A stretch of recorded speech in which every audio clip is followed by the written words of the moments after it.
Welcome to A Champion's Journey podcast. I'm Matt Davidson. From an early age, I've had the privilege of learning from world champions and world-class performers, and I've always been fascinated by what drives them to the pinnacle of achievement. In this podcast, I'll interview high performers to learn more about the habits, rituals, tactics, and strategies which have aided them throughout the course of their journeys so that we can take those lessons and apply them to ours. The mission of A Champion's Journey podcast is to interview not only those who have stood on the top podium in arenas of high-level competition, but to learn from those who have conquered life's greatest challenges and have dared to live life on their own terms. And we're up. Kurt Isenbarger, welcome to the podcast, man. Hello, podcast world. Yeah, this is my first time here, so... Yeah, appreciate you being here. This is long overdue, man. You're one of the, in my opinion anyway, you're one of the most larger-than-life characters in the sport of skydiving and just in life in general, one of my closest friends. So this is really special, man. Appreciate you being here. Well, no problem. I did not know that I was larger than life, that's for sure. But friends, yeah, we've been together skydiving and hanging out for, going on 30 years. Yeah, 30 years. Yeah. Man, crazy. Great times. Yeah. I'd like to talk about your early life prior to you joining the military with some emphasis placed on your early entrepreneurial pursuits and how your business sense developed.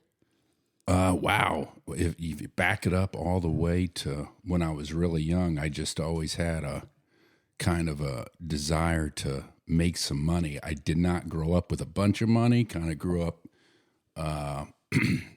just kind of scraping by. My mom grew up with just my mom and my brother.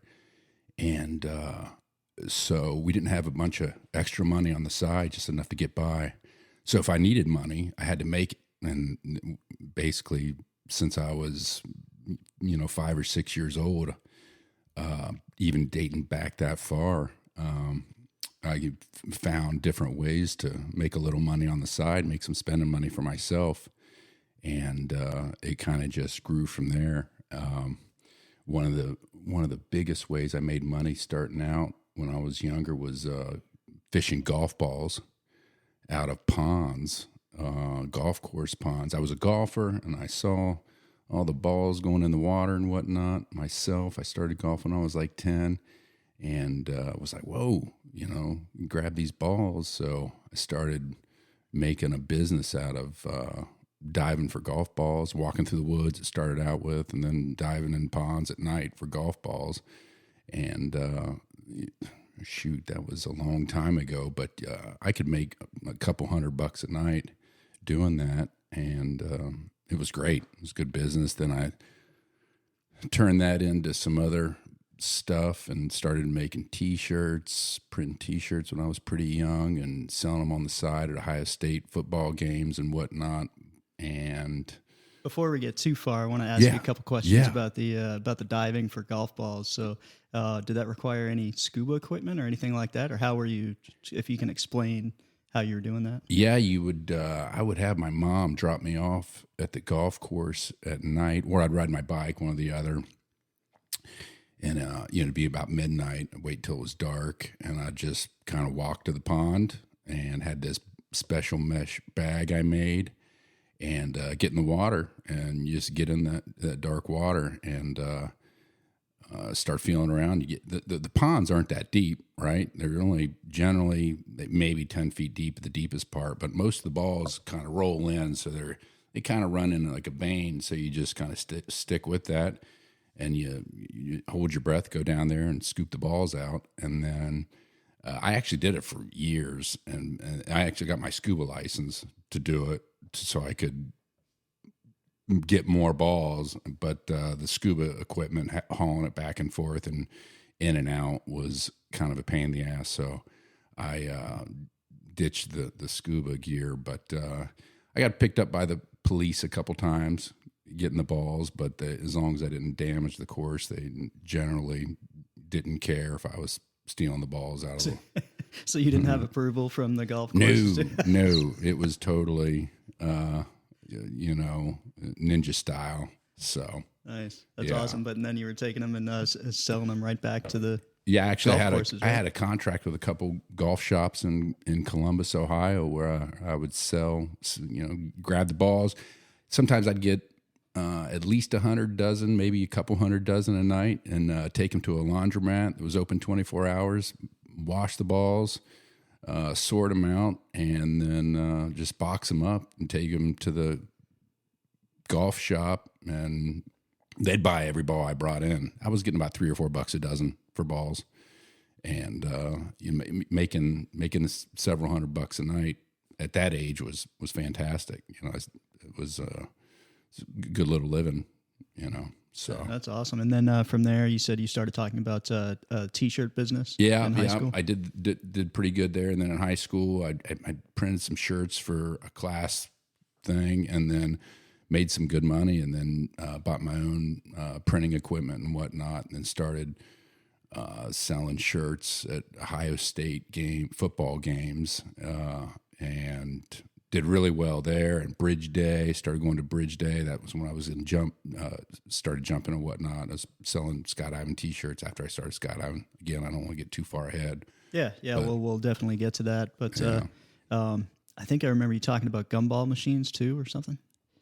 Yeah, I was in the started a little vending business when I was in college. Started getting into that, and at one point I had like 60 machines, and they were not big machines. They were kind of like mechanical machines that didn't even plug in. They were just they were kind of mechanical, and did that for my college years. Ran a little vending business, and that worked out pretty well. Made some money there.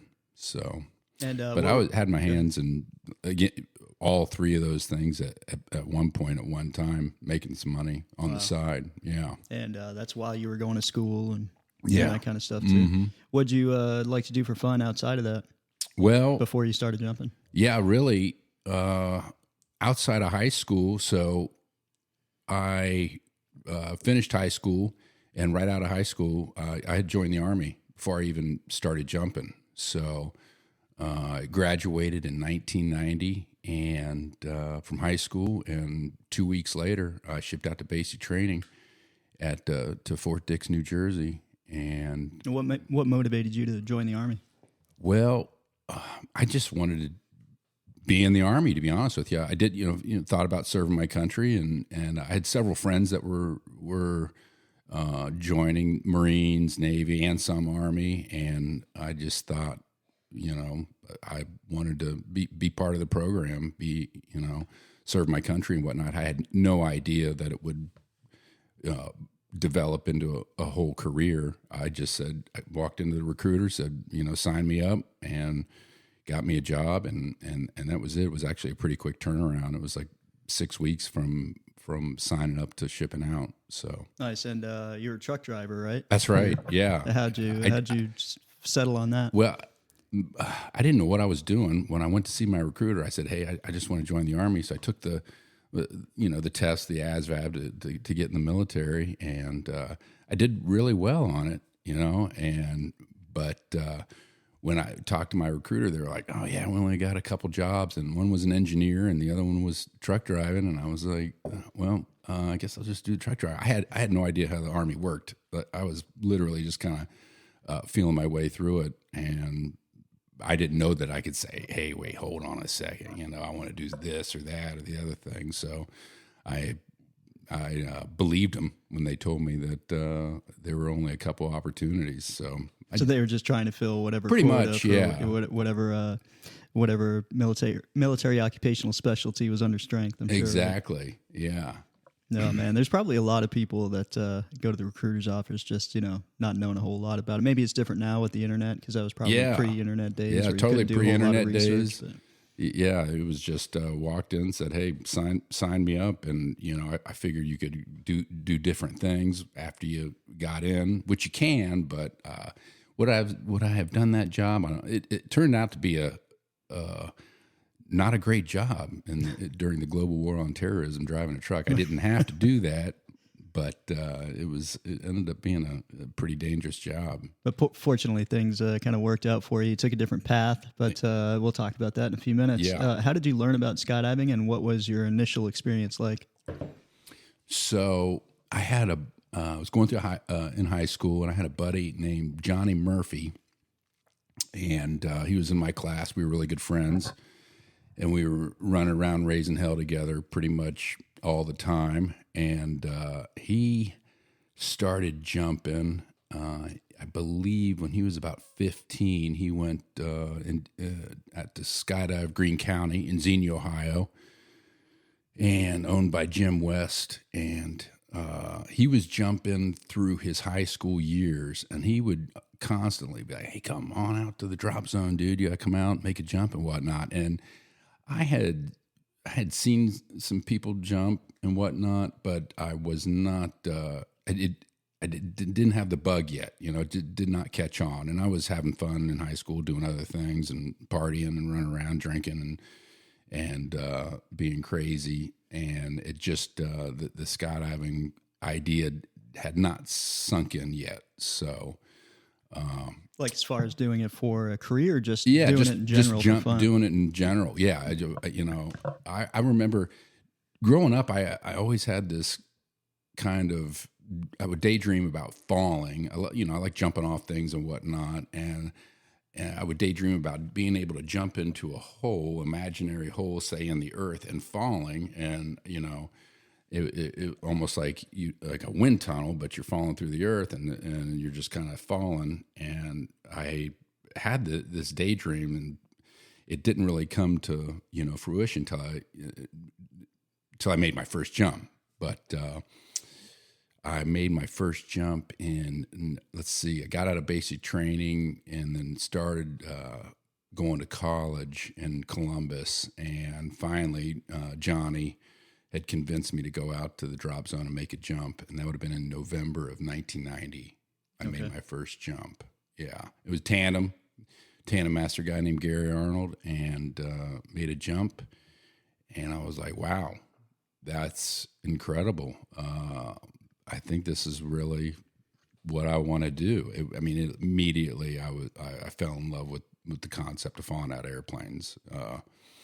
And after that first jump, so I made that first jump, and then winter was setting in Ohio. So waited till actually the next spring to get back into it. Were you a pretty good student? Did it come naturally? Wow. So not really. Yeah. I did, I think 1 or 2 more tandems to kind of get the feel of it, that next spring, and then started AFF. And at the time, Skydive Greene County, they did not require their instructors to be AFF qualified. And it was kind of like, Jim West, who obviously an icon in the sport, kind of just did his own thing. He wasn't a member of the USPA, and he kind of, did things his own way, I would say. And so I did the ground course and whatnot, and went up on the first jump with a couple instructors, and I ended up getting away from both of them. And just tumbling or spinning or what? It was not a good thing. And I ended up thinking, I was definitely going to die for sure. And had they taught you the method about, if you're alone in free fall for 3 seconds? But all that shit went right out the window when I was alone in free fall, and I ended up getting stable. And I think I pulled, at a fairly good altitude, but it scared the hell out of me that it ended up being that bad. But the instructors, they weren't AFF instructors, so I had to save my own life. And at that point, I was like, I'm not sure if I want to do this again. So you didn't get any bit of confidence from saving your own life, though? You didn't look at it from that perspective? You're like, hey, it kind of went bad, but ultimately I saved my own life, and that didn't give you any bit of confidence? Not really. I thought, oh, Jesus, I'm going to die right now on my first jump because there's nobody around. And like I said, ended up getting a parachute out and living. But I was done. I was like, I don't want to do another jump. And my buddy was there, and he's like, hey man, you got to go up and do it again.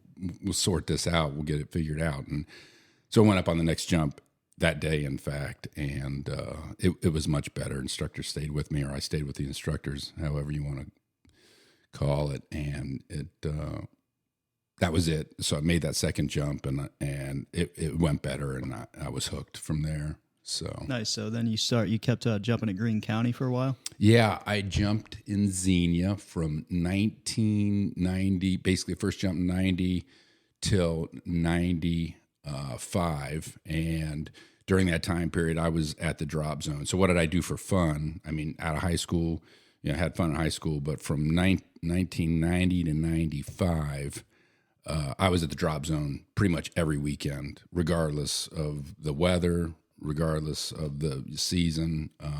I'd drive the drop zone just to, chance to make a jump. But I spent it pretty much every weekend and all my time. Yeah, those are the days like, zone. Waiting on weather, standing around waiting on weather. Now, I'll bet there's some snow. I'll bet you jumped some snow up there. Huh? Did make some cold. If the plane was going up, it was rare, November, December, January, that the plane would be flying. But if there were people at the drop zone, Jim West would fire up at Twin Beach, and he, if there was a load there, he'd fly it regardless of the time of year. So nice. I was about to ask what kind of aircraft he had up there. So he had a Twin Beach. What else did he have? That was it. It is Cessna, but we didn't do many Cessna jumps. It was basically, they would wait till they got enough people to do a beach jump. But I made my first 1,000 jumps out of a Twin Beach. Which nice.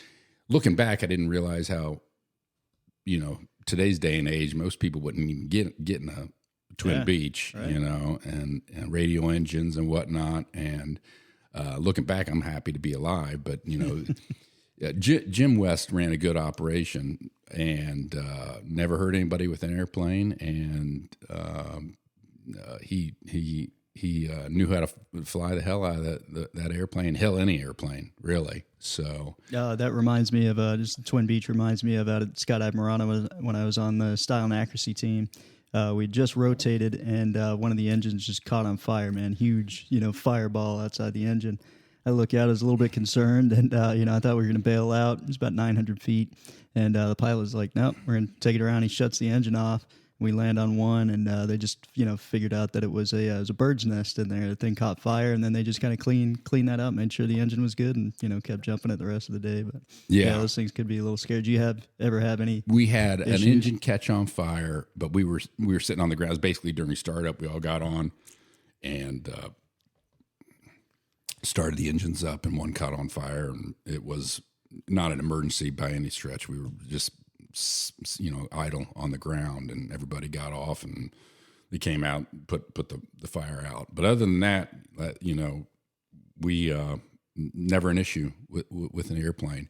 They had I'm not sure what the circumstances were. There was one time they lost both engines on takeoff, and depending on what direction you were headed on the runway in Xenia, you were either into trees if you were headed to the south, or if you headed to the north, there's just flat cornfields for a while, and they lost both engines on takeoff, and they put it down, bellied it in the cornfields. But had it been the other direction, the thing would have went right in the trees, But they're Skydiving Greene County still up and running and doing well. It's not what it used to be, but they run a great operation still there today. That's cool. I'm trying to remember the first time I met you. I think it was in Eloy, and you weren't yet. You definitely weren't on the team. But if you can, do you remember that time? And can you talk about the story of how you learned about the Golden Knights and when you decided to start going that route? Yeah. Okay. So I was from 90 to 95 jumping out in Xenia mainly. And we started, a four-way team in 1995, and the name of that team was Conjure, and it had let's see here, Paul Sachs and Morgan Case. And Morgan Case was airspeed guy for a little bit. And James Nazar, I think was his name, Air Force guy. And we started a 4-way team, and we actually had a little bit of sponsorship from a guy who owned a company, and he basically halfway sponsored us for about 100 jumps and nationals, the trip to nationals in '95 to DeLand. It's not a bad sponsorship package. No, it was fantastic. We had no idea why the guy was motivated to give us money to jump, but we weren't arguing, so we ended up making. And you didn't ask too many questions about why? No, yeah, he was a successful business guy from Cleveland in Ohio. Maybe he's just kind of living vicariously through you guys, or something. I guess so, yeah. And he was all about helping us get to a point where we were, at least getting on the scoreboard anyway. That's really cool. Yeah, and it was a halfway sponsorship, but it was fantastic. So we ended up going to DeLand in '95 as a 4-way team, and we did. I think we did like a 10 average in intermediate at the time. I think there were only 2 intermediate and open. And we did about a 10 average, had a blast. And that's when, I was a big airspeed guy. I knew about the Golden Knights, but I didn't really know about them. But, I'd been watching mainly airspeed 4-way videos for the, initial part of me figuring out what competitive relative work was about. It was all airspeed.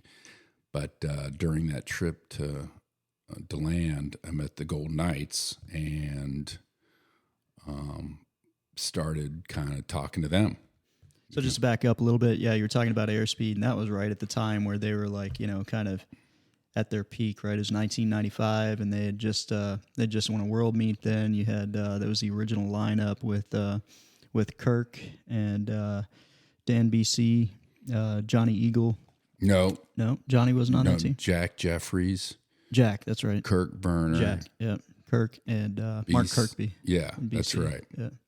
Yeah, that was a team, man. They were legendary. Yeah, so they, in '95, they were getting back from Gap, France after a close meet. I think they won by 1 point in Gap, and the Golden Knights, I think, won by 2 points. And, they were obviously the stars of the drop zone. Because back then, it was belly relative work was the biggest thing going on, right? Yeah, free flying was just the pioneers were doing it. It was a brand new thing. No, I mean, there was almost no free flying to be, canopy piloting, you name it. It was, the stars of the sport were belly flyers, so yeah.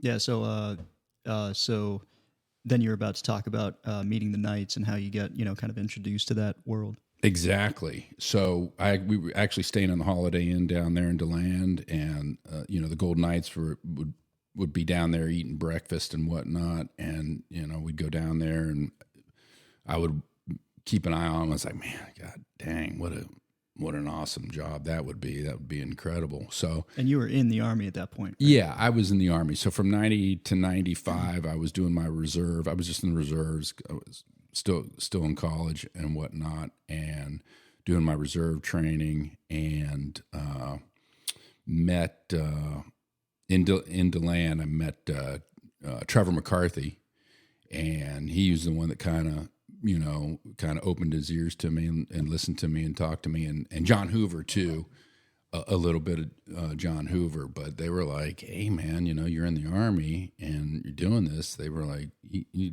come try out for the team. And to be honest with you, I thought there is no way in hell that is a total pipe dream for sure. And I didn't think it was just from possible. An ability standpoint. Did you think at the time skill level, or? Yeah, exactly. I mean, I thought there's just no way I would ever be that good to be able to go to the Golden Knights, and make the team. I thought there was just no way it was possible. It was just like mental block. It was an impossibility.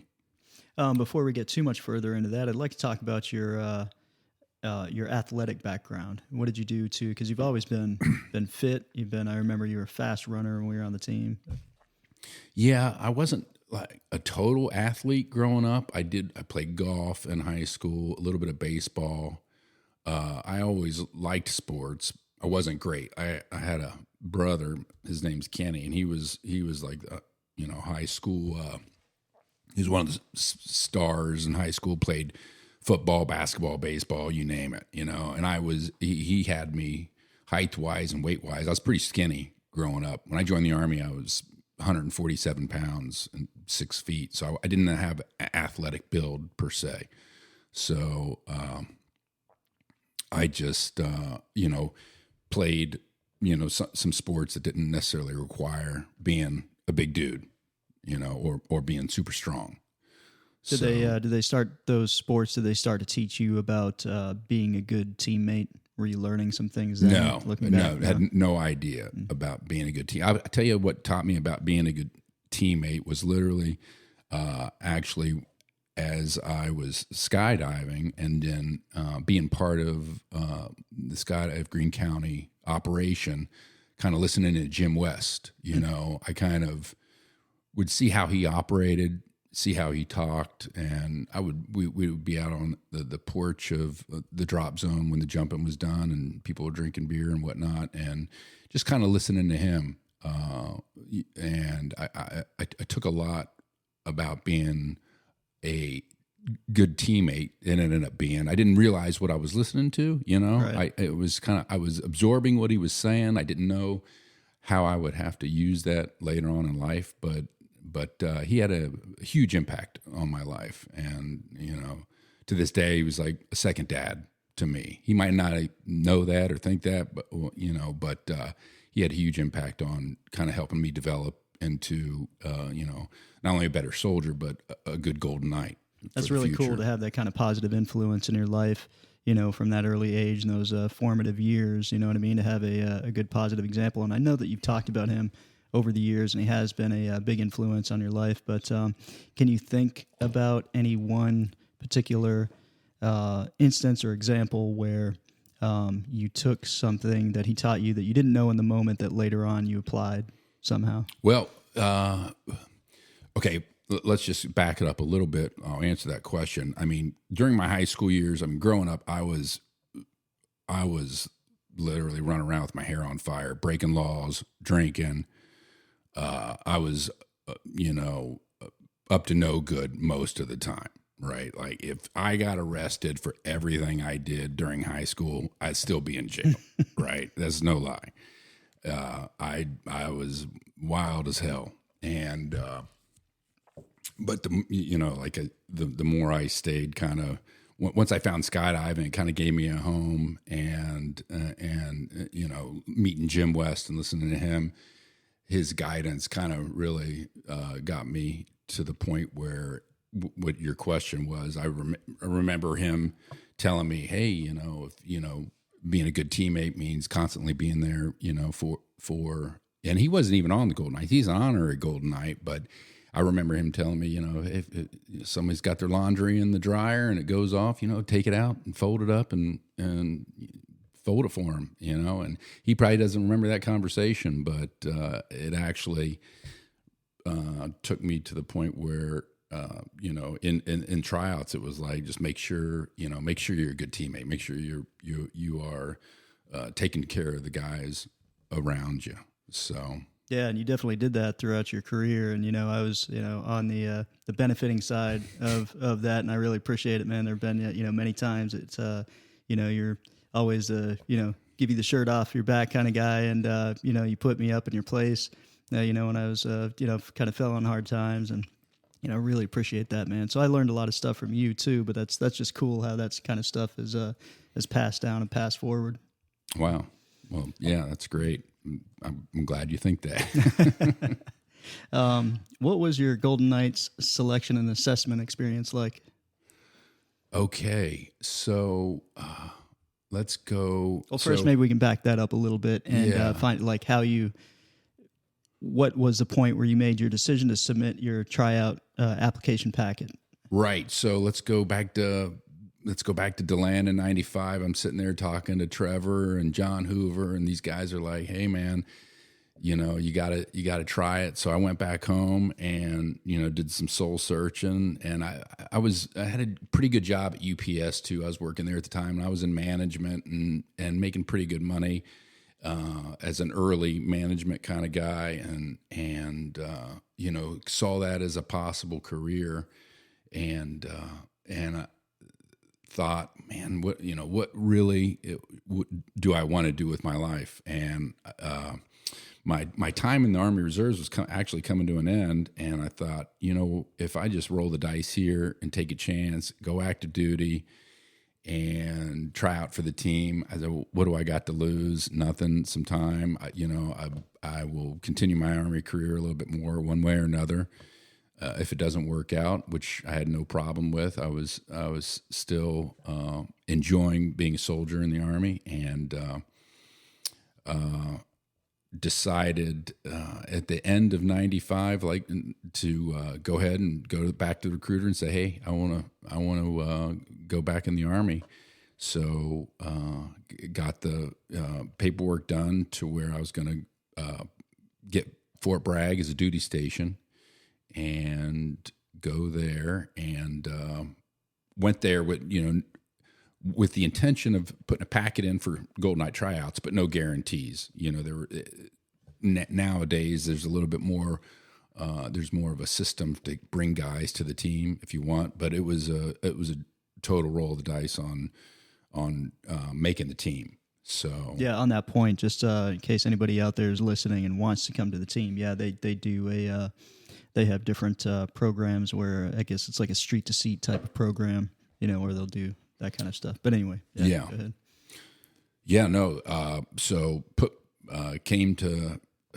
got to Fort Bragg in April of '96, active duty. I was in the transportation unit there, and put my packet in, and waited, put it together as good as I thought I could, and waited for the letter for acceptance to tryouts. So people who don't know, I don't know if we've talked about this on the podcast before, but like the tryout application, at the time you were making copies of your logbook, you were, putting down references, and, they had a format where you would answer some questions in there, but basically they just wanted to find out the essence about you, right? They wanted to make sure that you fit the criteria as far as no bad legal record or anything like that, and no UCMJ actions, Uniform Code of Military Justice in the Army, that kind of stuff. But at the time it was kind of difficult to get together because this is before computers and stuff. I remember when I put mine in anyway, and but it's just fun to go back and think about that. So we talked a little bit about being a great teammate. In your opinion, what qualities make up a great teammate? Wow. Just being aware of the kind of the guys you're around, just knowing them, and kind of, it's a tough question. I've never thought, okay, what's going to make me be a good teammate? I've just kind of carried myself in a way that was, how would I want to be treated if I was, not me, if I was the other guy, or that's a tough question to answer. When I think about it, maybe to help you out, is the biggest thing that comes to my mind would be like selfless service, quality like that I look for. Yeah, there's a bunch of catchphrases out there you can use, but in the end, being a friend or brother to the guys, a family to the guys you're with at that point in time, whether it been, I started out on the demo team and did my first year as a demonstrator on the Golden Knights. I think I was a good teammate, just because, I said, first year on the Golden Knights, you kind of keep your mouth shut, do what you're told, and if something needs to be done, you do it. And I kind of was like, okay, that's what I'm going to do, and did that. So, Yeah, it's hard. There's really no secret formula other than just being a good person to the guys you're around. So, And in your mind, who stands out as like a really good teammate? That you can think of that were on a different team or the same team as you. Wow, you really have to say, like, and I don't want to get into it. Who wasn't a good teammate? Like my demo team year, my first year on the demonstration team was 1997, and nobody really stuck out, but it was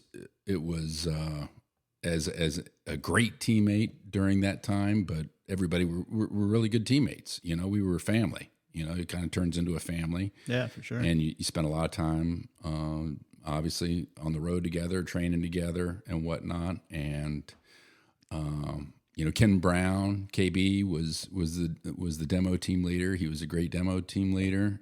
We ended up spending some time on the 8-way team together. Yeah, he's a great teammate. Yeah, for sure, man. Great guy. And, didn't expect anything that he didn't expect from himself, and I loved the demonstration team and just had a really good time. Gold team or black team? Must have been black team. Black right? team. Yeah. We'll get into some of that in a few minutes, but before we get too much further down the line, I want to talk about what your tryouts was like, or your Golden Knights assessment and selection. What was that experience like for you? If you could kind of paint a picture of that.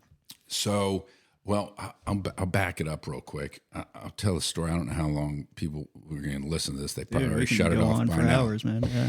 So I got my letter for Golden Knight tryouts, and during the summer of '96, and I was like, man, I'm going to Golden Knight tryouts. This is incredible. So we, that was it. But at Rayford, I was out there jumping at Rayford for PK Day, which was a memorial of Gene Paul's son. And I was jumping with Kenny Lovett and Sammy Thistle and Ellen Thistle, and we were doing 4-way. And wow, some names I haven't heard in a while. Yeah, and we were out there it was free jumps for the day, and we were there. It was first or second jump load of the day, and I happened to be there when a girl, 13-year-old girl that was out there doing a ride along in the Otter. Long story short, she gets off jumps out of the jump door of the Otter, and she had forgot her hat or glasses or something. This is after the aircraft landed. She was on. Yeah, it was a hot load, and I was sitting underneath the wing, and a couple of us were sitting underneath the wing, kind of like waiting because we were getting out first, and she ended up doing a quick turnaround. Like she got off the airplane to go back, but then she just immediately went forward and walked in under the wing and walked straight into the propeller, and she killed instantly. Right? I mean, it was terrible. And it happened right there. I was 5 feet away from it. And so they shut everything down, and we, we started drinking, to be honest with you. We started having some drinks just to forget about the whole thing. Yeah, just to elaborate on that story a little bit, I was on that aircraft with my dad. We were jumping, and we were all the way forward up with our backs up against the forward bulkhead right behind the pilot, and she was sitting in the passenger seat up next to the pilot. And we were having a conversation with her, and then we did the jump. Dad and I did the jump, and after we landed, I was on the ground talking to Sully Williams. My mom was out there. What's up, Bran? Bran Richards, ladies and gentlemen, the current world champion. Yeah, current world champion with the female 4-way team this past October for the World Championships in Beaufort, North Carolina. Anyway, getting back to the story there. So I was talking with Sully Williams, and my mom happened to be there, and we heard after we had landed, I heard the prop slow down in a weird kind of way, and then I remember it kind of attracted everybody's attention, and my dad ran over there, and I went over with him, and as he got closer to it, he was like, "Hey, run and get my aid bag." He was a physician's assistant, so I went and get his aid bag, and when I went running back with it, they had already had a poncho over, and he was shaking his head, and he was like, don't even bother, bringing it the rest of the way type of deal, man. That was a bad day for sure. Yeah, I forgot you were there. Yeah. But anyway, you were using that to lead up to your Golden Knights assessment and selection? Yeah, that night we had some drinks. I went to Sammy Thistle's house, and Ellen Thistle had some issues. She was not doing good, and he's like, "Hey, dude, you can't stay here." I was going to stay there, and normally I don't drink and drive. And he's like, "Hey, you can't be here. I got some buddies coming over." So I ended up deciding to drive back to the drop zone. And like I said, I don't normally drink and drive. And I'm headed back to Rayford to the drop zone. And there's a sobriety checkpoint on 401. Oh, no. Right where the wind tunnel is. And I'm driving. I see the lights. I've never seen one in 26 years of being here. I've never seen a sobriety checkpoint on 401. And I'm headed that way. And I'm like, I got only one option. That's just to do a U-E and turn around and get out of there. Well, as I was doing a U-E there on, I believe it's the Wayside Drive, or there's some more state troopers that were kind of waiting. And I turned around and jammed on the gas going the opposite direction on 401. And the state trooper was a little bit behind, and he lit his lights up and was on me. And I was going as fast as I could down 401, like, terrible, breaking the law, you name it, felony evasion. It was bad news. I can't believe I'm telling the story, but it's all right. It's enough time has passed. Yeah, I end up getting away from this state trooper. But had they pulled me over, they back then they'd just beat the hell out of me and then taken me to jail for sure. And my Army career would have been over, and I never would have made it tryouts. That's my tryouts leading up story is it was close. It was close. I ended up outrunning a North Carolina state trooper. Hope y'all not listening. Come get me now. It's a felony. Well, it was, so I've heard you tell the story before. First of all, I didn't know it was linked to that incident out at Rayford. But can you describe a little more? Because I've heard you tell this in great detail about like driving across the field and stuff, and like what you're feeling, and how did it all shake out? How did you finally get away? Well, I was driving from Sam's house back to Rayford, and I got stopped at Subway, got a sub, and I had some beer in the front seat, and I was, like I said, I was going to go crash out at Rayford. They had a bunkhouse out there at the time somewhere. I was going to sleep in my car because I didn't want to go back to post. And as I made the turn and they were chasing me, I just was going fast enough that I had a good enough head start on them and made multiple turns, turned my lights out. I ended up not going through a field, but I found a gas station and pulled in there real quick, hopped out, and then hauled ass walking just down the road. And I literally just walked for about 30 minutes down the road. It was late by then, and I came back and my truck was still there. So I hopped in my truck and I just stayed there until basically the sun came up. I slept in my truck right there in that gas station parking lot, and just got luckier in hell that they didn't catch me. I mean, not too many people get away from, my state trooper. Yeah. And sure. I would have went to jail. Everything would have been over. I wouldn't be here right now. Probably, who knows what would have happened, but it was a close call. And it would have been some other podcast or documentary, probably not one that had champion in the name of it. Yeah. I couldn't believe it. Like, I do not drink and drive, folks. So. Yeah, it's bad. But man, what an incredible story. So you're fortunate enough to get past that ordeal and make it to Golden Knights assessment and selection. So if you can talk about that whole experience and kind of give those who might be thinking about doing it, or just give others a sense of what it was like. Great. I hope this doesn't turn into a commercial, because I'm not a very good role model at this point in the ball game. So tryouts, I went to tryouts. A lot of good guys. Johnny Mulford. Who else? Rob Cairns, Rich Chandler. I think about 25 people started, and I actually had the most jumps going into the tryout program. I had about 1,000 jumps at that point in time, but the whole trick to going to the Golden Knight tryout, assessment and selection is just kind of keeping your mouth shut. Even though if you've done it before, you know what you're doing, just, yes, Sergeant, keep your mouth shut, do what you're told, be a good teammate, and you're going to, you'll make it through the program. If you don't get hurt, that's a big thing. Tryouts is basically a peer evaluation program. So, most of the people that get cut from the program are actually peered out every week, as you know, Matt.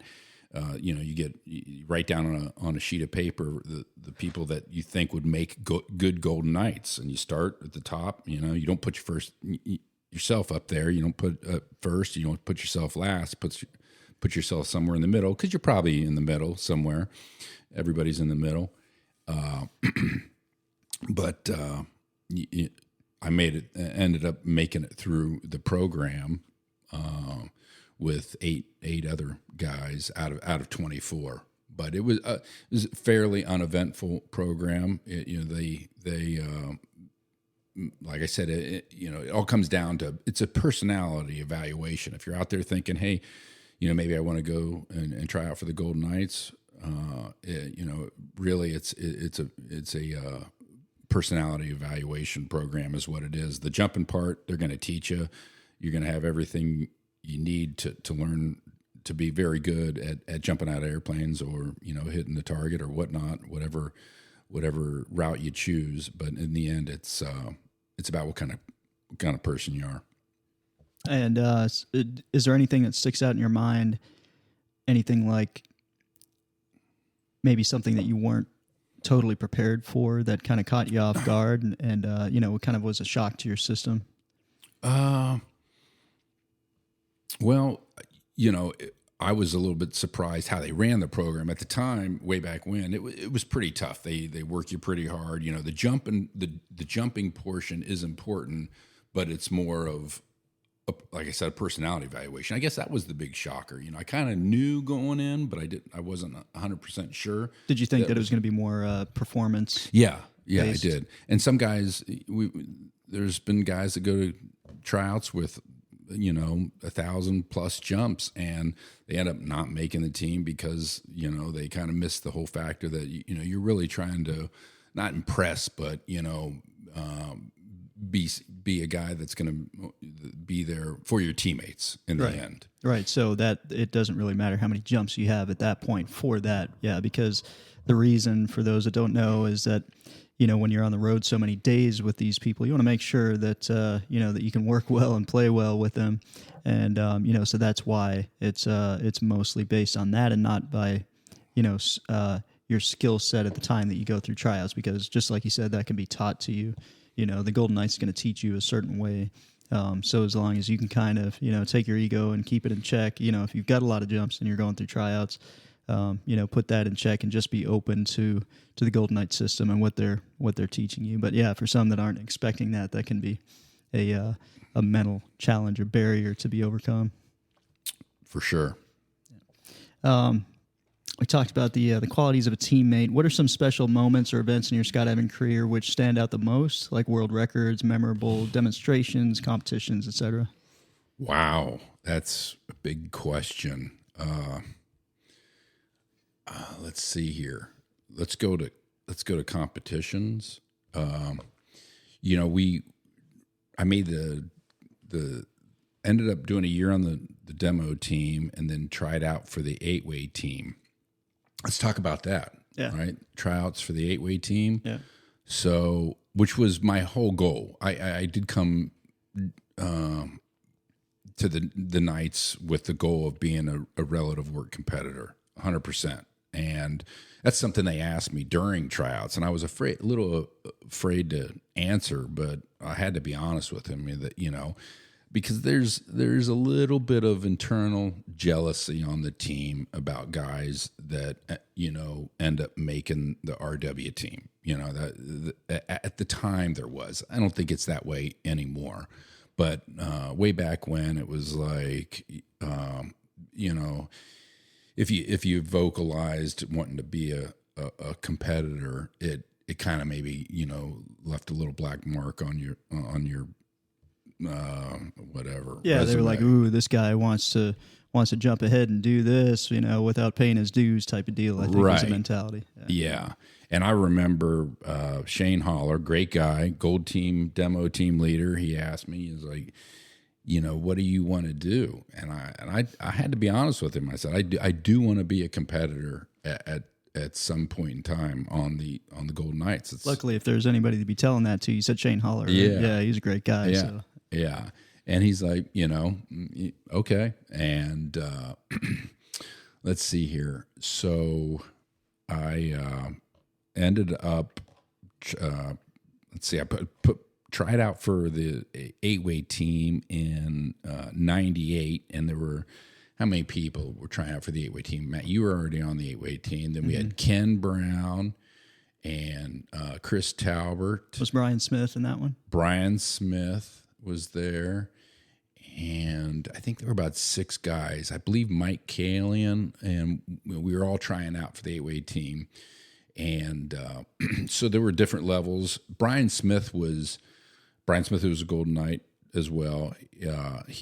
We were about even. We were the most advanced on the relative work portion. Talbot too, right? Yeah, Talbot was was up there. Yeah, and it was pretty close. And then it ended up coming down to there was one slot to fill. Matt actually was getting his slot. He had been waiting. He was good enough. He was getting his slot on the 8-way team, and then it came down to Brian Smith and myself getting the last slot.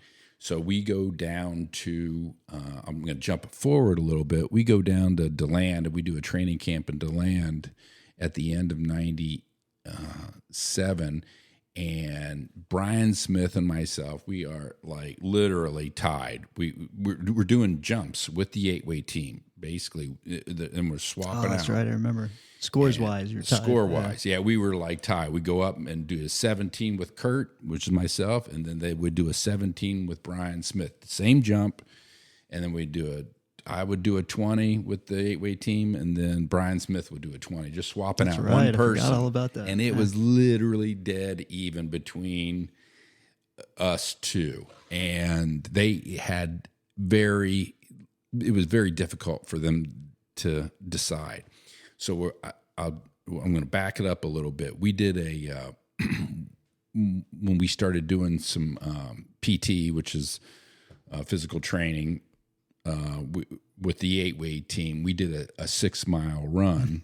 I remember that. Out at Rayford one morning. So it's a full 6-mile run as fast as you can go. And at the time, Charlie Brown was the team leader and Kerry Mills was the assistant team leader. Both extremely fast runners. Yeah, both huge runners. And Charlie's a gazelle. Charlie can drink a 12-pack or 24-pack in midnight, wake up at 5 o'clock in the morning and run. That's how he cleared his hangovers.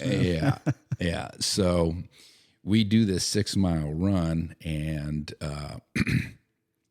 I'm like, I was a pretty good runner at the time, I'll admit. And I tried to stay with Carrie and Charlie, and which I did for the 6-mile run. I think it was about 42 minutes. So it's average 7 minutes a mile on this six mile run. Quick pace, man. It's fast pace, and I wasn't at the front of that group. I remember watching you guys from behind.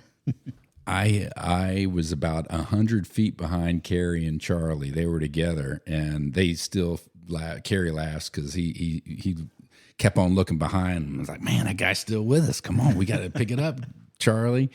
And I was not going to stop. And I ran with everything I had, every ounce of energy. And then I started like vomiting about 100 feet from the finish line. You and Chris. I remember Chris was throwing up too, man. Well, yeah. But I was a third. I finished third in that run. And I came across and almost caught up to Carrie and Charlie. And it's thrown up all over the place. But I gave it all I had. Yeah. And in the end, when they decided between myself and Brian Smith, they were like, we're just going to base it on that 6-mile run. I mean, we had nothing else to base on. You guys are identical in the air, but, you gave it all you had. We're going to go with that. You gave everything you had on that run. So that's how I ended up getting the one slot on the 8-way team at the beginning of 98. Yeah, that's incredible. That's an epic way to do it. And I was just talking to Tim D'Annunzio, the owner of Skydive Paraclete XP and Paraclete XP Skyventure Wind Tunnel here in Rayford. And I was talking to him the other night at PK's, and, you know, driving in on that road where he used to do all those runs, man, I still get PTSD. Every time I drive down there, you know, I think about those dark early mornings, you know, running on the side of the road, your cars driving by in a hurry. And, oh, man, there's lots of memories there. Yeah. I don't think the team does that anymore. They have their own training program that's done a lot more intelligently, actually. You know, they it's well structured. I can't remember what organization they're working with, but they're closely monitored in all of their physical stuff. So they've really got it down. They're getting it down to science now. But man, we had some incredible times doing that stuff. PT all around the field and before jumping every day, and yeah, some good stories came out of that. But so we were talking about highlights. So any other ones that you can think about, you know, outside of that? I know you've done a lot with the team. You know, you've been not only with the competition section, you were talking about black demonstration team. There had to have been some incredible demos that you did. And, you know, you're on the tandem section as well as a tandem instructor, excuse me, and AFF instructor. And, you know, so out of all those times, what are just some highlights that you can think of? Yeah. But let's go to the RW portion, because that's maybe where people are thinking about when they listen to this. We went out. So I got the slot for the 8-way team at the end of 97 in DeLand. They're like, congratulations. And they, you know, Carrie and Charlie were like, hey, you know, and they told the rest of the team, we're going to base this on basically a 6-mile run. So I got the slot off the 6-mile run and a little bit of skydiving ability, I guess. But so we go out to Eloy. Our first year, Matt's there. Obviously, he's with us, and we do 400 jumps in 2 months. I remember praying for weather days. Praying. We ended up literally. We were in Eloy we got out there about January 15th, whatever, and we did 2 solid months in Eloy. Did 400 jumps solid. Not one weather day. I swear, we were. It was a lot of jumping. And we had the Valentine's Day meet with Airspeed at the time. And Airspeed had a good 8-way team. They were training hard at 8-way as well. And at the time they had aerial filming, judging. Basically, they were judging it as the jump went on, right? Oh, that's right. They had the live ground-to-air transmission. Yeah. Air to ground transmission. Air to ground, right? So, as a jumper, you could look down, and we had a system on the Golden Knights. We had a big wind flag, you know, big wind blade, and if we were swinging the wind blade, then we won the jump. If it was still, we tied the jump, or if it was laying on the ground, then we lost the jump. So we would know. Literally, we'd open the parachute up, you know, and look down on the ground. We would know if we won that jump or not, you know. That did add a cool layer of excitement to the competitions for sure. Right. Yeah. They don't do it nowadays, but at the time it was unique. Yeah. So just to elaborate a little bit, I don't know if we were clear enough on that so that people can visualize what was going on. So live air to ground transmission required the videographer to wear a transmitter so that it could be judged live. So, you know, people are essentially watching the jump as it happens on the ground, and then you've got a panel of judges which are using electronic scoring pads to judge each correctly scored formation or give you a bust for an infringement for an incorrect build on a formation. So yeah, then you knew before you landed, which just added a really cool element to it. Right. Yeah. So the Valentine's Day meet, I think it was a 6-round meet, and it was my first meet against Airspeed, who, you know, like I thought were even better than the Golden Knights. I mean, I was like, Jesus, Airspeed, I can't believe that I'm even competing against these guys. It was huge, you know. I mean, out of all the sports I ended up trying out or being part of, I ended up being fairly decent at jumping out of airplanes, which, you know, that's a hard path to find. You know, who even knows, who even guesses that's going to happen. So it was a very close meet. at the Valentine's Day meet. This would have been in February of '98, and I think we were down.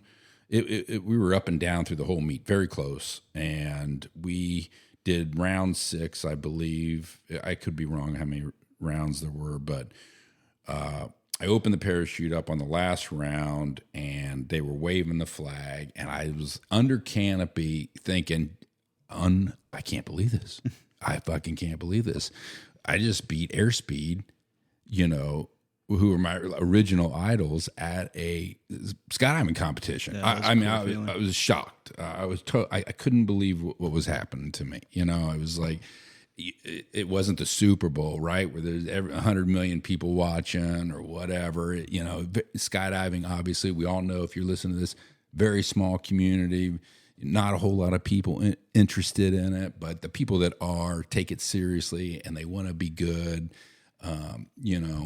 And I had just won one competition against who I considered the best skydivers on planet Earth, and that was one of those, I'll never forget that.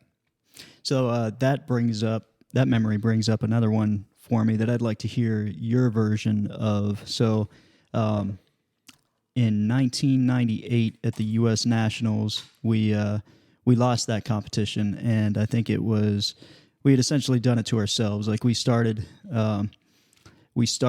losing at a certain point, and then I remember going back to the hotel, the Holiday Inn at the time in Casa Grande. We were all sitting at the hot tub, and I remember somebody saying that it's over, and we still had several rounds left. It's over. It's not going to happen. So essentially, that decision, I couldn't believe what I was hearing at the time. But I was being a new guy in slot. I wasn't going to say anything, and but I was surprised to hear that coming out of somebody who had a good deal of experience coming out of their mouth. Anyway, I think that that cancer mentality pervaded the rest of us throughout that competition. Anyway, we lost that competition, and then '99 we faced Airspeed again at the U.S. Nationals it was Skydive Sebastian, and it was right before the year that we lost. Airspeed had qualified to be the U.S. team. So that next year they were going to the World Championships in Australia right after that Nationals '99 in Sebastian. So anyway, we ended up beating them, but the story a good story.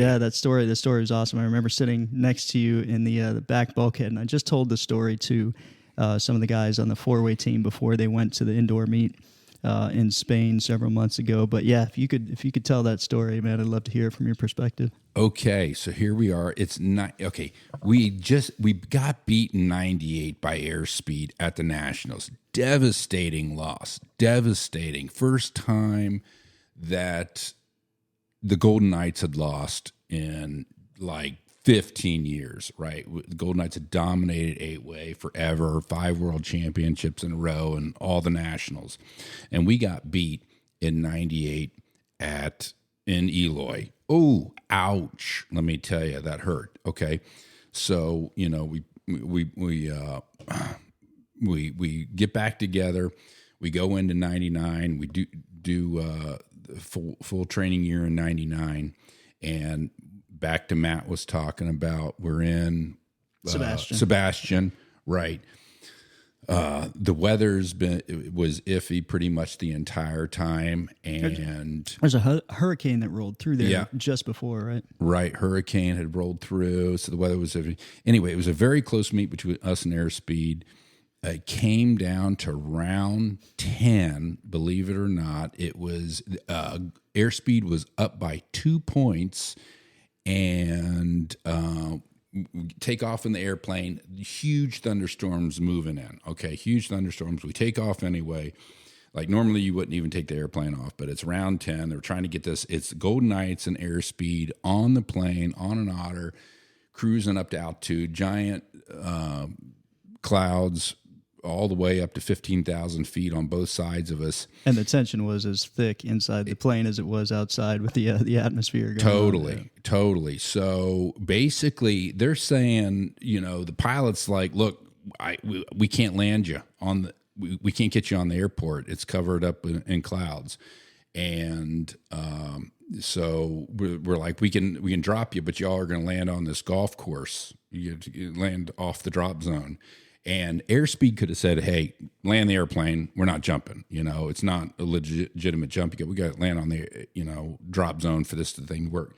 And Charlie Brown, who was a team leader, talked to Jack Jeffries, and Jack Jeffries is like, hey, and to this day, my hat's off to Jack Jeffries, because he's like, hey, we came to play, we came to do this, and they were up by 2 points, so they would have won if we landed that airplane. They would have won. And so we ended up getting out of that airplane. Both teams agreed to jump, so we get out of that airplane, and we have a decent jump and airspeed. They have their jump, and we land on the air, on a golf course, and we go back to the hangar or packing tent to watch the video. And they scored us first, and I don't know what we scored on it, but then they scored airspeed second, and they had a fantastic, flawless jump to the last 5 seconds, and they had a real quick issue on a. We had 11s. It was box or something. Yeah, right? I have no idea. All I know is at the time, for those listening that are into RW out there, it was 2 points per bust. So if you bust, it's 2 points. Oh, that's right. So 2 busts would be 4 points. And now it's just 1 point. And so they ended up busting twice, literally in the last 5 seconds. And we ended up beating them by, I think, 1 point. And it was a huge victory, even though we weren't going to the world meet. We beat airspeed in 99. It was a good comeback. It didn't mean a whole bunch in the spectrum of going to the world meet, but it was a big victory, and it was a great meet, and it was awesome that airspeed even got out of the plane with us to finish it up legitimately. Sure. Yeah, it was, man. That was a great meet, and that's one of the highlights that I remember too. It was a huge confidence builder for me afterwards, because it took. I remember doing a lot of visualization before those, last few rounds of that competition, and we had a point when we were down. I remember that same mindset that crept into us, spread through the team like a cancer in '98 at Nationals, started creeping up here too. And I can just remember I was like, we cannot let this happen again, man. So I remember having maybe an over positive mindset or something. But I remember being on that plane, sitting right next to you with our backs up against the rear bulkhead and just looking out, because it was beautiful, right? It was the end of the day. It was, beautiful sunset in between all the clouds and stuff. And I just remember smiling, and there was a lot of tension on the aircraft. But I remember the both of us, you and I were just back there visualizing, totally focused on the job to be done. And we were smiling. I was just totally enjoying the moment. It looked like you were too. And I remember Jack Jeffries looking back at us and looking at us with this weird look on his face, like, what the hell are you dickheads smiling? Yeah, and, actually, in free fall, there we were free falling right next to this giant cloud. The whole time we were out of the cloud, but I'll never forget that. And I was like, oh, damn, we're like right up against the clouds here. Those Florida clouds are like perfect columns. Some of them just go straight up. And I was like, man, we're having a good jump, but it was a jump I'll never forget for sure. Yeah, for sure. And I think I learned that competition. It was like, no matter how bad you're doing, you've got to believe, you're in this competition through 10 rounds, and you've just got to believe, that it's possible, so that you can continue performing your best, until the competition's all the way over. You can't predetermine what that outcome is going to be. Like, you can't say, oh, we're 4 points down, there's no way we can make it back, kind of deal. And that's kind of what I learned about myself and about us, together as a team. And I think,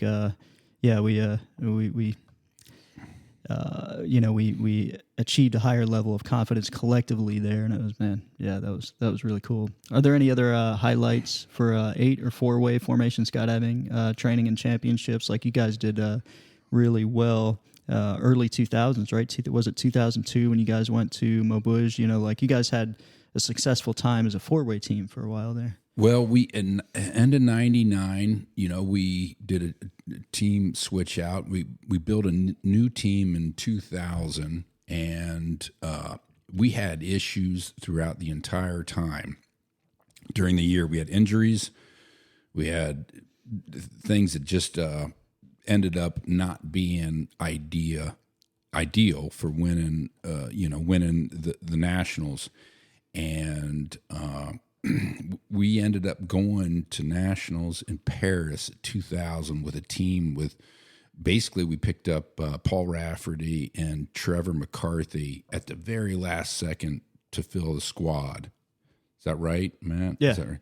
Yeah, I had left then. That's when I had my issues and left the team. Yeah. Yeah. So we ended up having a close meet in 2000, and that was an on year. It was for the next world meet, and we got beat by Airspeed, who did virtually no training. I believe maybe a few jumps, if nothing, if no jumps at all. But we got beat by Airspeed in 2000 at Paris. And that was a hefty blow because we were pretty much training. We didn't have a full team the entire year, but it was hard to take getting beat there. So in 2001, we decided we had some people leave the team, and we decided to do four-way, and that was myself, John Hoover, Eric Heinzheimer, and Chris Talbert. And we ended up doing switching over to four-way to try to beat Airspeed in four-way. Did you guys have a Cap with you at the time shooting video, or was it? Yeah, Sean Capogrico was ended up being our video guy for that. So we put a four-way program together because we didn't have 8 people to do an 8-way team at the time at the Golden Knights. We just didn't have the people to do it. So it was a long shot to try to get into the four-way arena with teams out there. So we ended up 2001 four-way nationals at Eloy. We very, very close meet with Airspeed, and we ended up getting beat by 1 or 2 points very last jump. That was hard, but honestly, personally, I did not expect to beat Airspeed at that meet. But we kept it really close. I think we were tied going in the last round, or maybe 1 point down. But we got beat by a couple points. We actually did pretty good. I was happy with the performance, to be honest with you. I was not expecting to win 2001, and then 2002. Went back to training four-way in 2002. But by that time, then Magic had arrived officially. And that was Solly and Gary and Doug Park, I believe, and Joey Jones.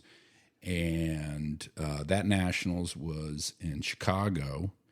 And it was a total long shot at that point, winning, because they were Magic was on fire. They were killing it. They were training hard down in DeLand. Right? Oh, yeah. Yeah, and we went into that meet with low expectations. To be honest with you, I did not have high expectations.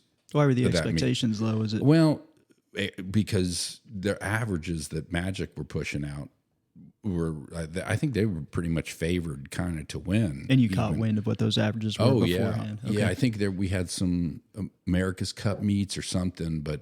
That's right. We did have a lot more competitions then. Yeah, the America's Cup. I forgot about that. So you guys had a good idea. It's not like it, can be now with not as many competitions where you're kind of, guessing what people are doing by the time you get to the actual meet. Yeah, I did not expect to walk away with a victory there, but we, put our heads down and made it work. And that meet actually came down to one jump, and then I'll talk about that one jump because it's one jump in probably 15,000 RW jumps I've done, but it was as close. You never have a perfect jump, right? Right. Yeah. Totally. I mean, how many times do you have a perfect jump? I can't remember one. And if you say you have a perfect jump, then you're lying because there is no such thing as a perfect jump. I was just watching the world record 8-way jump that we did in Beaufort this last year, and there's so many problems with that. So many places where we could have gotten a lot more out of it. But yeah, to your point. Yeah.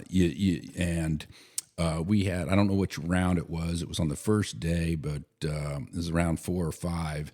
And we had a jump that I wish I could remember, but I'm not going to try to right now. But it was as good a jump as we could have done. It was probably one of the best jumps I've ever done. Again, not perfect, but we ended up beating airspeed by I think about 5 on that, and magic by 3 or 4. And it sent us to the top of the leaderboard after that jump. And we ended up winning, beating airspeed and magic in 2002. And that was a long time ago. Shit, it's 23 years ago. Who cares, right?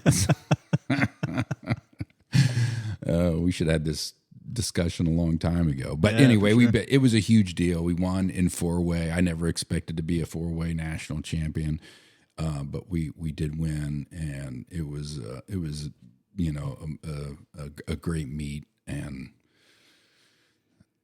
we ended up securing the spot for the world meet in 2003. So training for that, then you guys had to train out of Porters, right? Pilates Porters. That's right. For the competition out in Maubeuge, France. That's where it was. Yeah. Right? So I'll speed it up real quick. We did, I don't know, we did about 500 Porter jumps that year because trained out at Coolidge, right? Didn't you guys go out to Coolidge? Yep, Coolidge, and I think we did some Chicago Porter jumps. We had a Porter at the time there, Golden Knights did, so we did have access to that. But we went to 2003 World Meet in Maubeuge, it was Gap, France. Gap. Okay, and we did get beat by the French pretty handily. Got beat by I think 13 points. We had our best meet out of a Porter ever, but the French were just fucking on fire. And they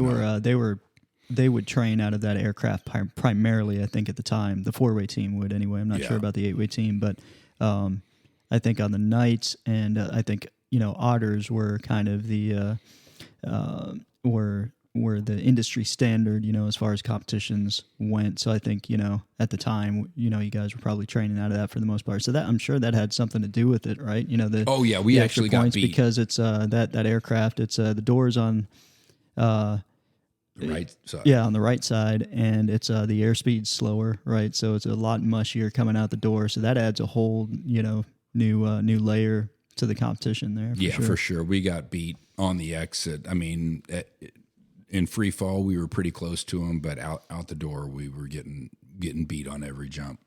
So we I wasn't unhappy with the results. I didn't, wanted to win, but the French were just, they had a great team, and they finished that meet with the highest 4-way average ever, on top of it being out of a Porter. Did you see any of the rounds when the French team was competing? It was here last week at the indoor U.S. Nationals. Incredible, man. Stuff like I've never seen before. Really? Did not see. It's really, really good. Yeah. And of course our Golden Knights, who were the gold medalists at the Nationals, they had an incredible performance as well. It's great to see them finally starting to gain some traction, man. It's really cool. Any other competition highlights you can think of? Like, I know for me, being on the 2012 team where we won the World Championships in Dubai, that was huge. Maybe you can give your perspective on that one. Yeah. So,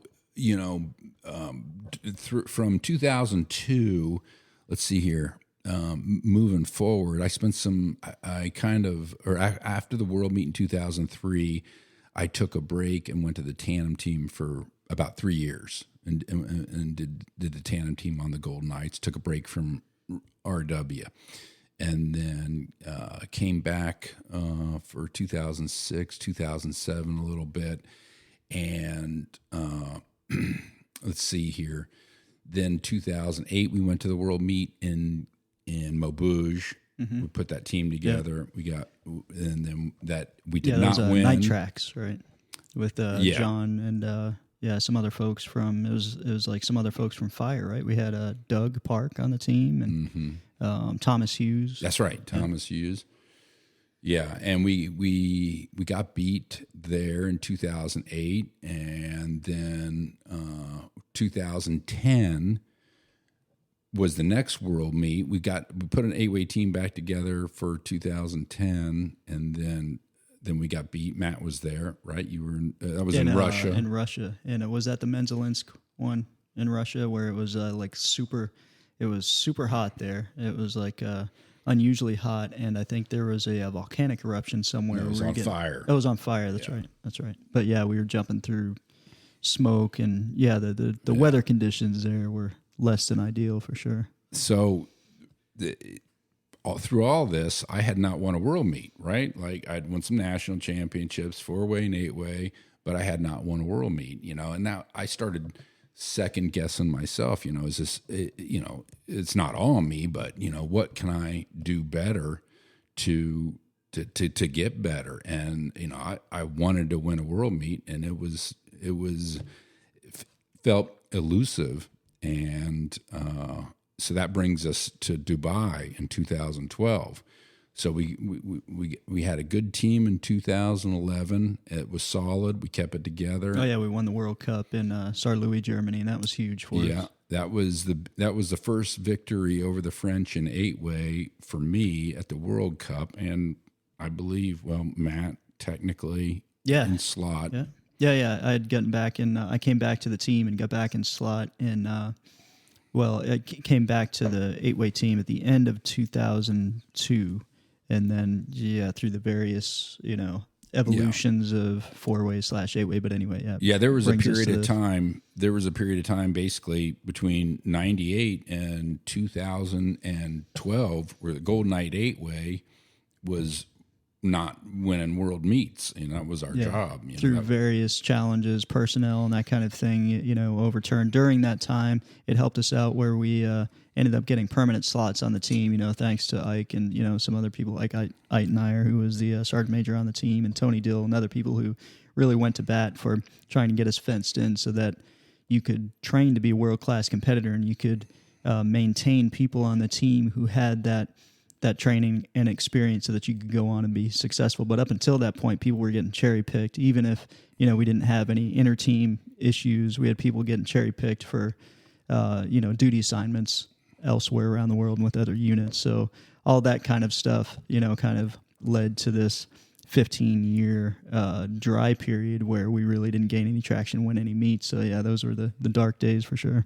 Right. Yeah, it was tough. And, on a team level, it's tough. And on a personal level, you're kind of looking at yourself like, okay, what's it going to take personally for me to help this team get back on top? And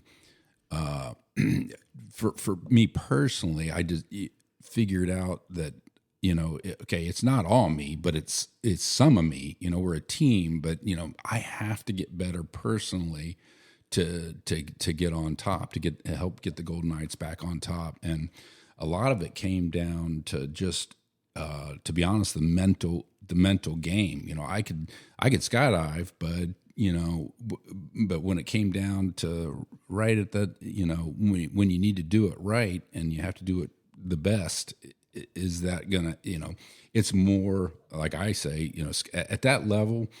And at a world meet, it's really 90% mental, if not 100% mental. Where's your mindset in going to a meet? And during that 2010, 2011, I started personally. I revamped my whole way at looking at training, and put this out there. I looked at what I did was I started looking at every jump like a world meet jump. Literally from January, we're training jump number 1. I'm going to do the same thing. I'm going to go through the same mental process. I'm going to dirt dive the same exact way. I'm going to be breathing the same exact way I breathe all the way up. Every single jump that I do during the training period, which is maybe 800, 900, 1,000 jumps, I'm going to do the same exact thing.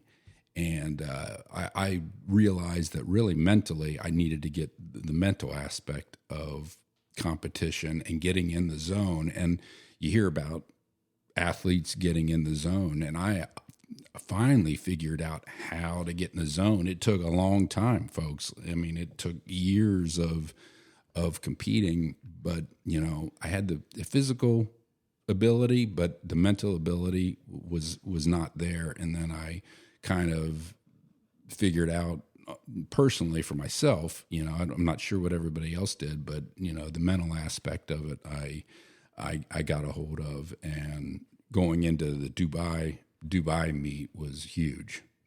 What do you think? Oh yeah, totally. I remember, you could almost feel the energy switch when, and I'm sure like people on the team, the younger guys looked up to you as a leader. Well, everybody did, so I think you doing that, I'm sure had some kind of effect, and I really haven't thought about it, this way since, but I'm sure it had some kind of effect. And I do remember feeling some kind of energy shift, like, okay, and it was a lot of different things that led up to that. So we had been together, the core of us had been together as a team for a while.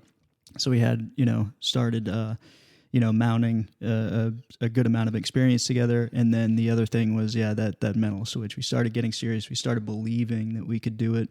I remember when you put up the picture of the Palm Island, Dubai, in the team room, and that was a really cool thing, because I remember everybody was like, you could look at that every time. It was right underneath the big screen video that we were using to do our debriefing, after every jump out at Laurinburg-Maxon Airport. And I can just remember that added something concrete that was like, okay, this is happening. We need to be ready for this. But I do remember that shift, and I remember my personal visualization. It was by the time that we got there, I had visualized so much and so clearly that it felt like everything in my body and my being, was almost kind of automatic, because I'd seen it, I'd felt it, I'd visualized it so much that in so clear detail that, that I'd really felt as if I'd already been there. So things just felt like they kind of, led us to that. Before that, I think we had some flashes of brilliance, and then we had some not so great jumps too. And I think part of the whole equation is just being consistent over 10 rounds, right? Would you agree with that? Yeah, for sure. Totally. Yeah, but that was a magical time. If you can talk about that experience in 2012, just, kind of paint the picture of what it was like being in Dubai and just that whole competition experience. Yeah, so at that point in time, 2012, my competition experience of being a competitor had come to a head. We were there in Dubai. It was pretty much the biggest parachute meet the world has ever seen, right? Dubai puts on a huge show. They had all the events there. They had the most competitors there that have ever been. They had all the events were going on. So it was a huge deal, and the pressure was unreal. I remember my intestines, my organs weren't working right for 10 days. We were only doing one jump a day on average. They had winds and multiple different events going on. So we were only doing one jump a day. And the French were on fire. They were doing well. And it was an unbelievable meet to walk out as the winner. And yeah, I'll never forget it. It was a huge deal for us to win that meet. It was very close. Mm-hmm. I think we had one really, really good jump and beat the French by, I think, about 4 points, on one jump that gave us a good buffer. But we got out on, I'll never forget this, we got out on round 10, and it was Taj Mahal. Matt, what's the number for Taj Mahal? 9. Yeah. Okay, we got out on a 9. I don't know the numbers and letters, folks. I go by the names. That's how we used to do it old school. Yeah. Yeah, and we got out, and that was a number 9 out the door, and myself and my piece partner Mikey LaRoche almost ran into the back piece, and I'll never forget, almost hitting him. Had to do some funky body flying to avoid him, and I was staring right down at that palm, staring at that palm. Yeah, for those who don't know, we were jumping over the Palm Island, and we were landing on the outer ring over kind of. If you're looking out, through from the shore side, if you're looking out toward the palm and going up the, the trunk portion, we were kind of off to the left on the outer ring. But yeah, go ahead. Yeah, and we almost had a major crash out the door, but we did not hit, and we brought it back together and ended up having a pretty good skydive. And then I don't remember the final, like, going into that round. I think we were only up by 1 or 2. Yeah, I don't remember exactly either. But it was close, but we ended up winning, and that was huge. And the weight on my shoulders personally, and I'm sure Matt is the same way. You know, the Golden Knights had not won a world meet in 8-way in years. We get to back that up to what, 97? Yeah. 97, which I wasn't there. Matt was there, but to finally get a world meet under my belt after over a decade of being a relative work competitor was a huge victory. Yeah, it was huge for me too. It was probably the biggest one for me because, you know, we were talking about the time that I left the team. You know, I had done some things where I wasn't exactly an asset to the team, and, you know, to put it lightly. So I was asked to, you know, for the record, to get Matt off the team never there, did. For the record, Matt never did anything that we didn't do. Okay. But we're all guilty. Anyway, I ended up leaving the team for a couple of years, so I felt like I had played a big part in the team's downfall. So when I got back to the team, you know, I'd kind of made it a personal mission. I was like, I'm going to do whatever is possible for me to help the team get back on top. So that was an incredible moment for sure. And, you know, to be able to share that with you and the other guys on the team, and we had a special crew on that. Yeah, I'll take another charge. Thanks. We're drinking a little bit of bourbon. A little bit of bourbon here. Yep, thanks to John D'Annunzio for my 50th birthday. Let's see, we'll give a shout out to the, if you can look at the label there, I think this is a veteran-owned Sergeant's Valor bourbon. Those were some really good stuff. Yeah. So anyway, that was an incredible meet. And tell me how it felt for you. I remember landing, and I remember the French landed, and we all took a big picture with everybody. And I just remember, you know, we had a great performance on that jump, and I don't think we knew the scores yet, but we were pretty confident we won. And I think the French, you know, knew that too.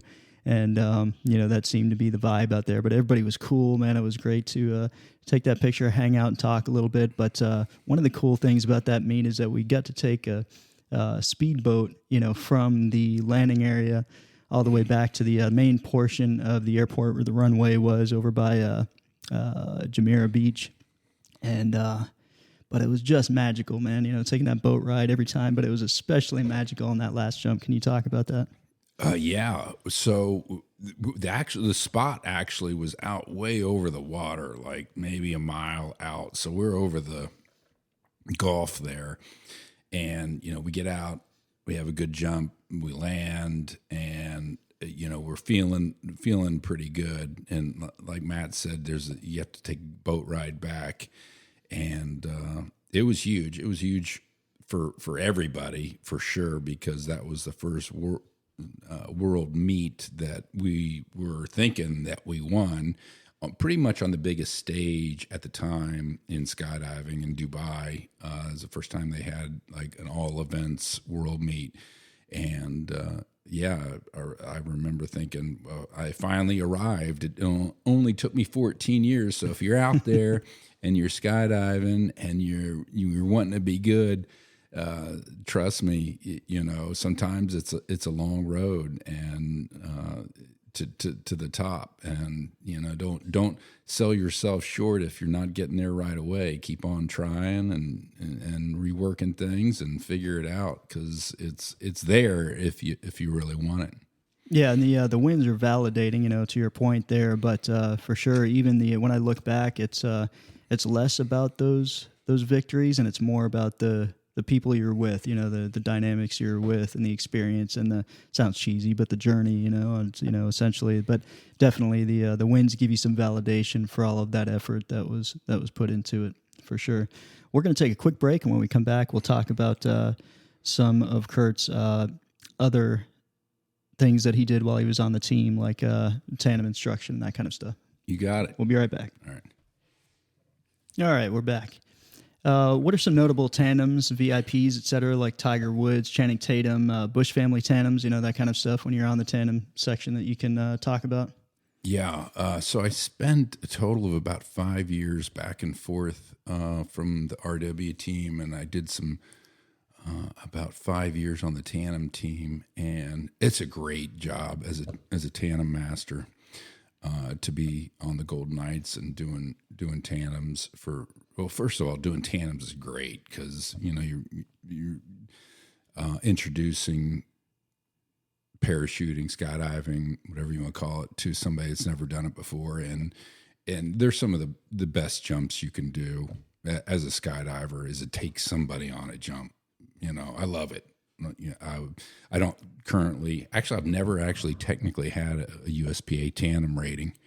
I'll tell that. I've got like 1,500 tandems, and I got a tandem rating from in '94, I believe. I got my tandem rating, but it was the old Bill Booth tandem rating where he gave you a little card signed off on it. So on the Golden Knights, when I was going back and forth from the RW team to the tandem team, I technically didn't have a tandem rating. I found that out. Like, it's not a big deal, but I really enjoyed the time on the tandem team. The most memorable, I think, was being George Bush Senior's. We were supposed to do an AFF jump with George Bush Senior, and I was the primary instructor for that. And this is what time frame? This would have been like 2004, 2005. Yeah. He was turning 80, I believe, and he wanted to do one last AFF jump in College Station, Texas. And we did training at Fort Bragg in the wind tunnel for 3 or 4 days. And he was just doing just fine. And then shortly after that, we moved the operation down to College Station. And his goal was to do his fifth. He wanted to do his fifth jump on his own, so he could technically have Army airborne wings. Oh, cool! Yeah, and that would have been his fifth jump. And so we did all the training with him, and he let that go. Is Brent leaving? That's all right. So the day of the jump, unfortunately, Ronald Reagan had passed away, and the president Bush Senior had been back and forth to California for the funeral, and the morning of the jump, he came, and we started going through some of his emergency procedures. Just like we had been doing throughout the weeks we were training with him. So is that like a hanging harness type deal? Or? We did the hanging harness, but the morning of the jump, he wasn't. We just kind of let him pretend like he was in free fall, and we started showing him some the pictures of the malfunctions and whatnot, and he was not picking it up at all. He was a little bit lost, and I was like, "Whoa, this is not good." So we had a meeting, without him, and it came down to, do we want to do an AFF with him in this environment? It was not a drop zone. It was basically a field in front of his library. There's a very active freeway on one side. There were clouds, there were winds. It was not, basically it came down to this, if this was my, grandpa or family member or anybody, do we want to try to get him out of the airplane and get him on the ground safely? I mean, he could walk, but he was a little. But were his cognitive abilities sharp enough to be able to handle if he had a parachute malfunction or something? So let me ask you this question: before he went out to Reagan's funeral, was he showing any signs of maybe age-related slower cognitive function at that point, or did you guys not see any of that until he came back. So we had him in the tunnel at Fort Bragg, and he was doing fine. And we did a bunch of procedural, training, and he was doing fine.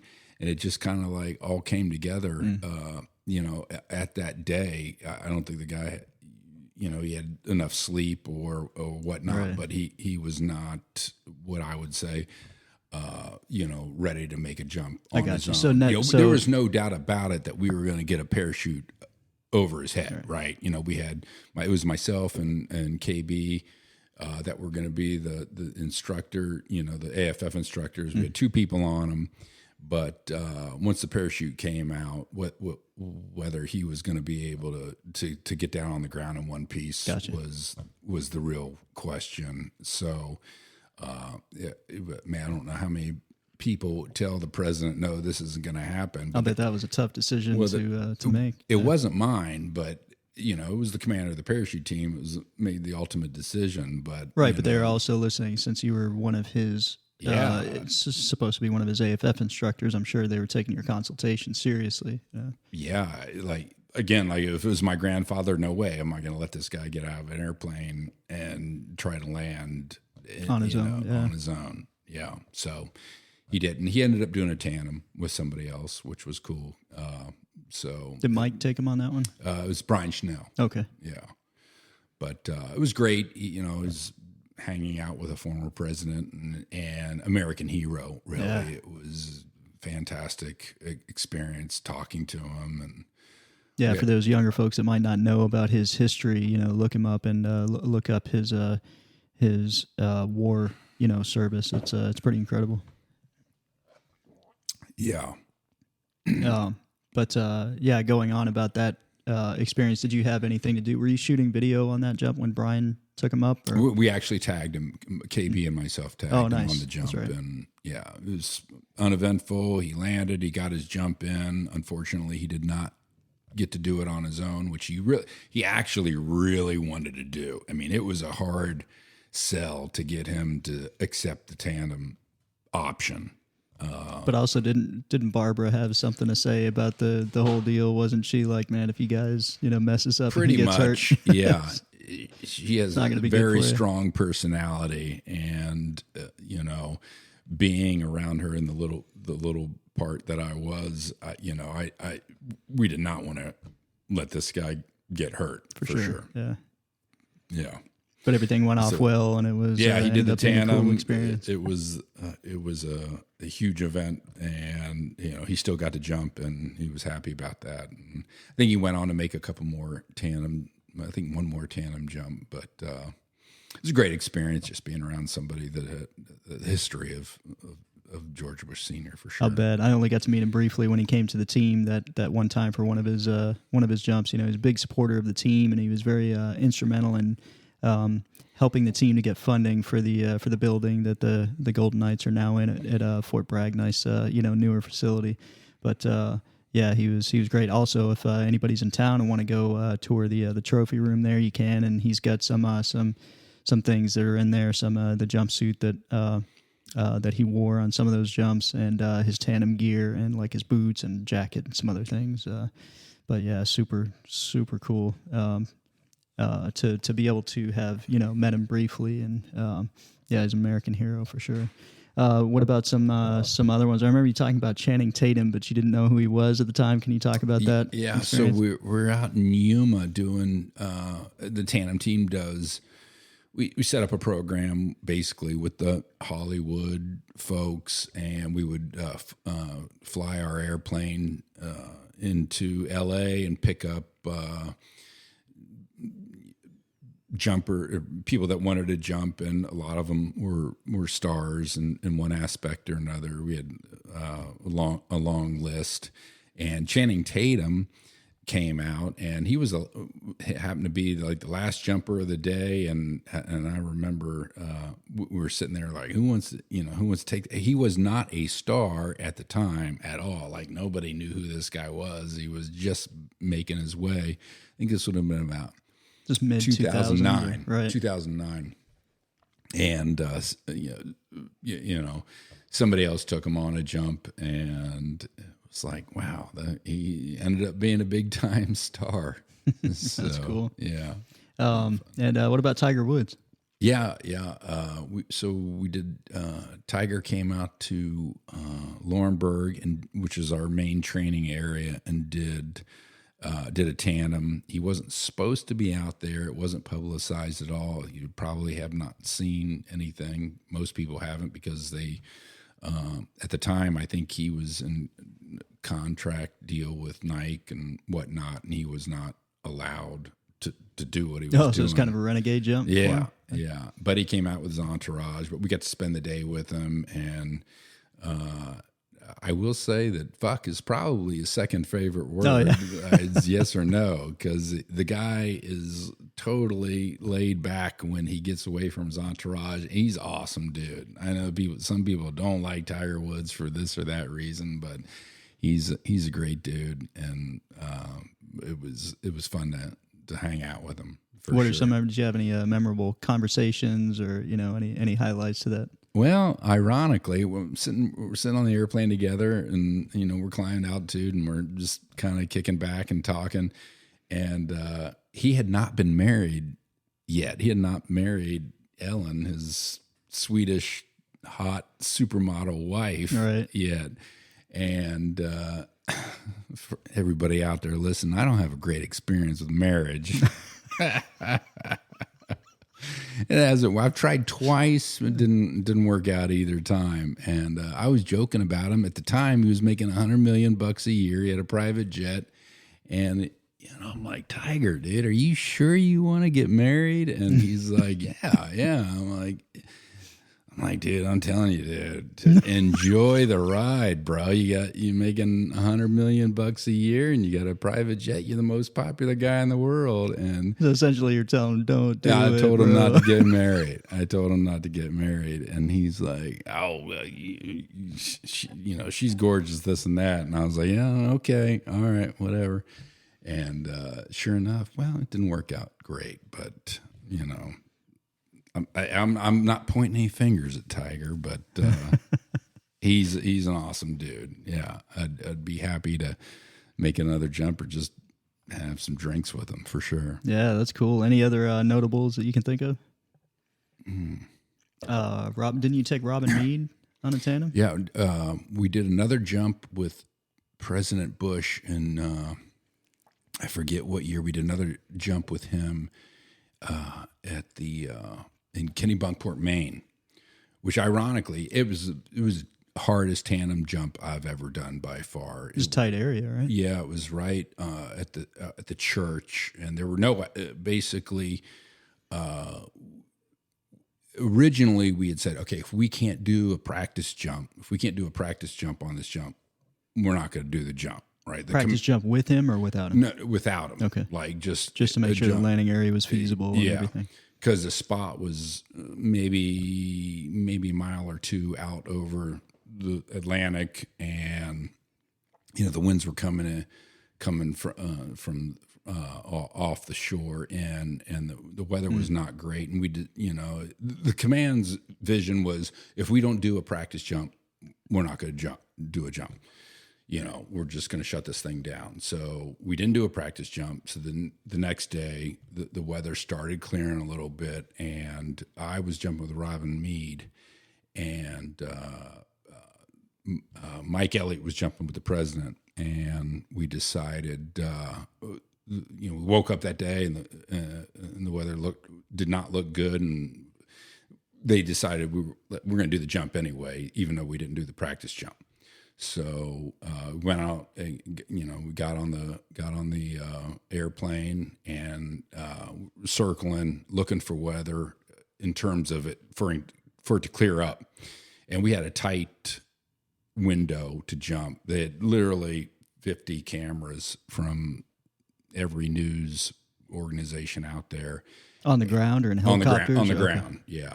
Yeah, and so you didn't have any air traffic to compete with, right? No, okay, that's good. It was all weather, weather issues. So actually, Robin Meade ended up arriving late, and almost too late for her to make a jump. She got there right in time. She didn't get a ground she got a very little. We did the ground course basically for the tandem on the airplane. To refresh my memory, she was a CNN or a Fox News correspondent. CNN, I think.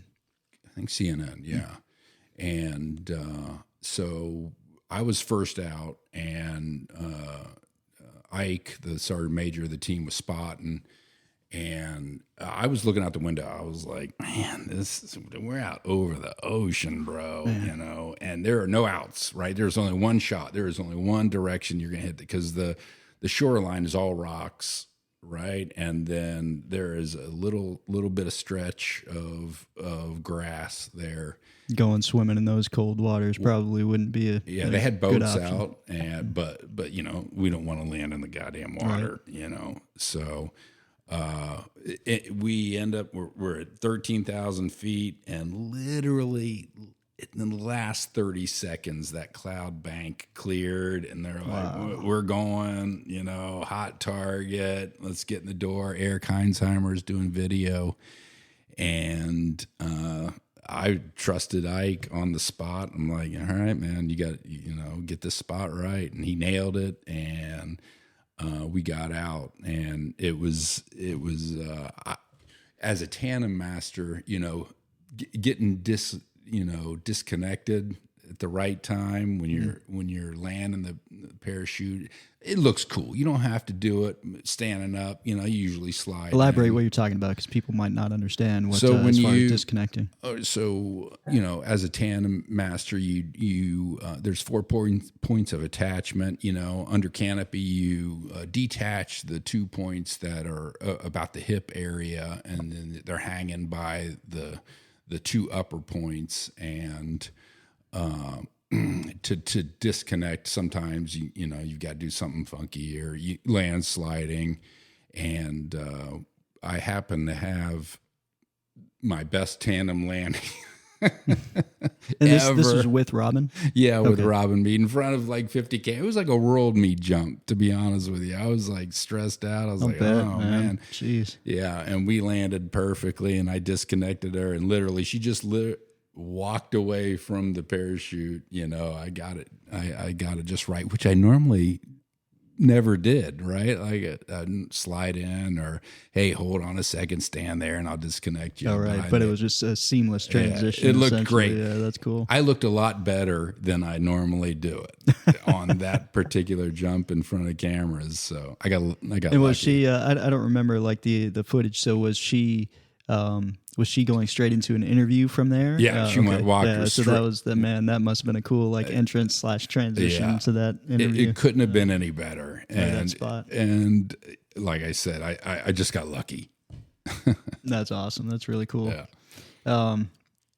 If you can think of any other ones, let me know. If not, we'll move on and talk about some funny stories that you can tell without implicating anyone during trips with any of the Golden Knight teams you've been on. Like one of the ones that comes to my mind is a Pink Panty Patrol incident. Can you talk about that one? Okay, yeah.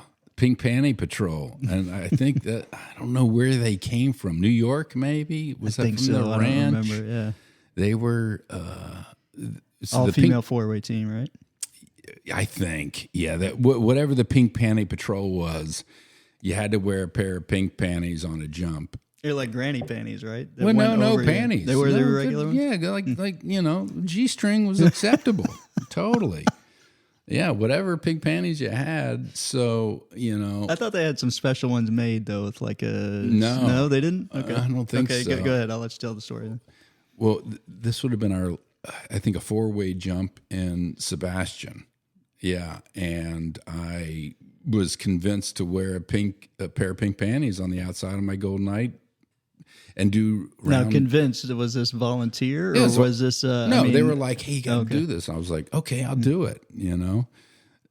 So I put a pair of pink panties on my... But just to set the stage a little bit before that, so they did every round in these pink panties that were pulled up, and, you know, it was part of their shtick as a team, right? Right. It was just something that helped them stand out and have some fun, and they were wearing pink panties over their jumpsuits and over the leg straps on the parachutes. Right, yeah. So you could see the pink panties. Right. Yeah, so I did round 10 a 4-way with a pair of pink panties.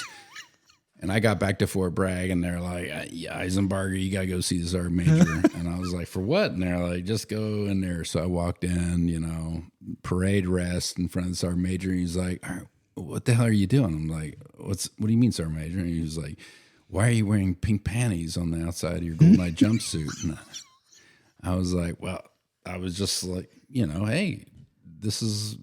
got caught up in the camaraderie of the sport, didn't want to say no. Winning hearts and minds, man. Yeah, winning hearts and minds and panties.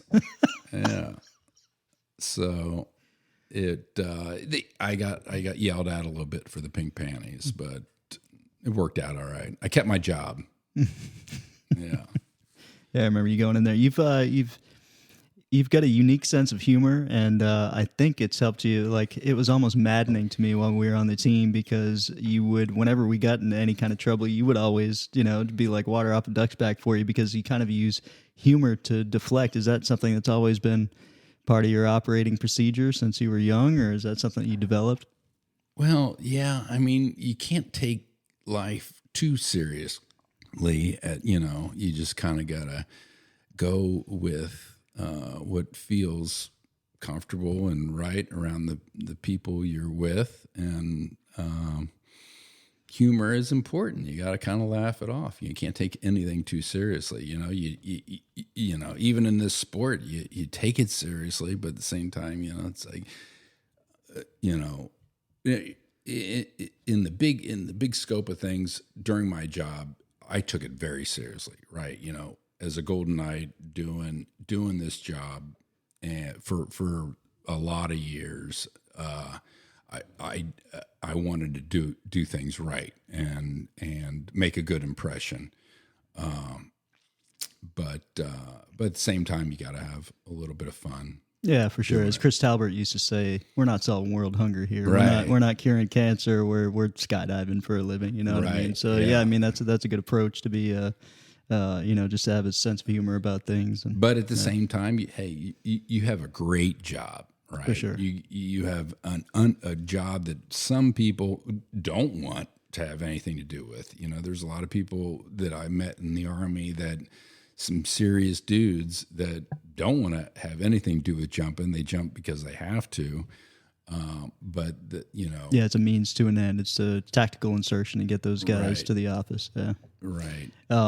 That's just a great outlook to have, and I've always appreciated that about you, and wish that I could have more of that. I think I'm a bit more serious of a person. I'm pretty sure you do. Oh yeah. Well, now I think with your assistance, I've been able to develop that over the years as well. You got to tell a story about. What's the bar in Yuma?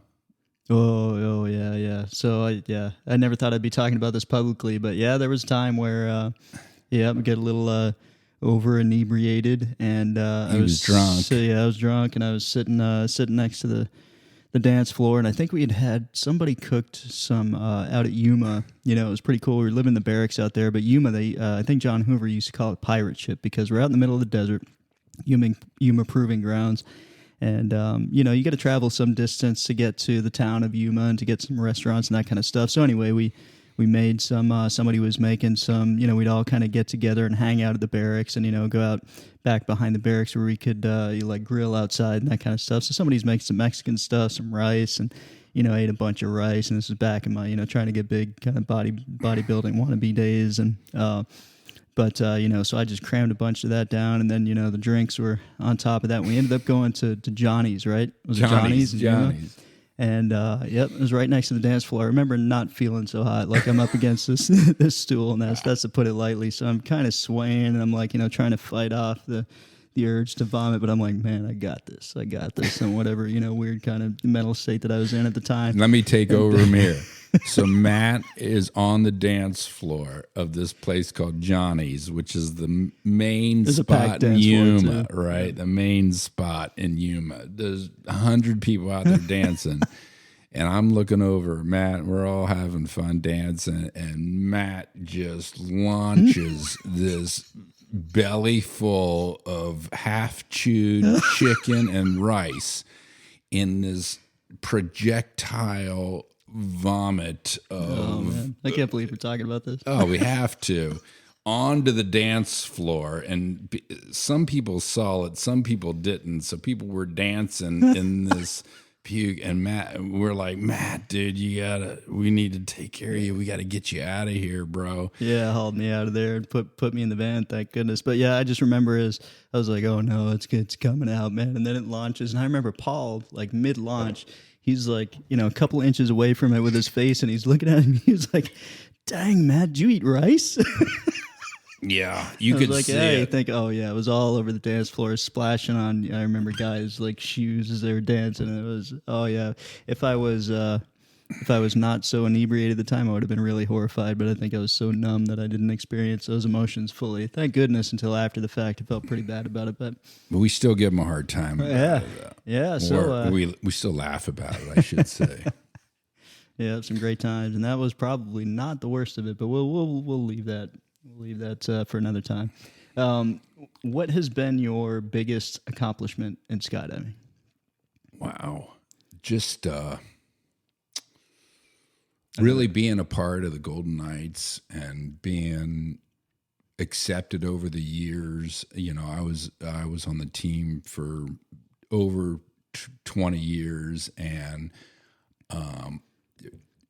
trying to be myself always, but trying to be a good teammate too, but not overdoing it, but still being accepted as a good teammate, the entire time. I've got some, there's 100 people I could mention, that I was on the team with and other competitors and whatnot that I still get, talk to or try to talk to, or it's been 10 years and we haven't talked, but then we talk again and it's like we were hanging out yesterday, and being accepted to not only the Golden Knight community, but to the skydiving community. And I think that I'm accepted, as who I am, not somebody. For sure, man. Everybody loves you. Yeah. I mean, what's not to love? Look at you, man. The hair and yeah, it's great. I don't know. There's, just trying to be accepted for who I am, like most people in the sport are, For sure, yeah, and that's the great thing about this unit is that it's less than of a unit and more of a family. You know what I mean? You got family, brothers and sisters on the team, and it's an incredible family to be part of. And yeah, I consider myself extremely fortunate to have been there for the better part of 25 years, and look back on it, such an incredible experience. Talking about some more funny times, though, what are some wardrobe malfunctions that you've had with your uniforms over the years? Do you know something I don't? What happened? Well, I'm just trying to remember. Like the one that comes to mind is like your sole of your boot disintegrating or something at a change of command ceremony or something like that. Okay, we were at a very serious Army event at the change of command, and my boots did not come back from the boot guy that shines them. At the time when you had to shine your boots in time, and I was in my looked up in the attic of the house I was living in. That it was called the Golden Knight Frat House, and several guys that were on the team had lived there and whatnot. And I grabbed a pair of boots. There were a pair of boots up there. I was like, man, I got to wear these. This is all I got. No option. I need these boots for this thing. Did you have to shine those things up? I bet they were dusty. Well, yeah, I shined them up as best as I could, but they were, they had been in the attic for years and the rubber had basically disintegrated. But I didn't know that until I was walking, like we were in a formation walking through the hangar at the Golden Knights and the airplane hangar, and my boots literally started disintegrating, falling apart. Giant chunks of black rubber literally just popping off my heel to the point where there was nothing left underneath my feet other than just like the bottom part of the leather of the boots.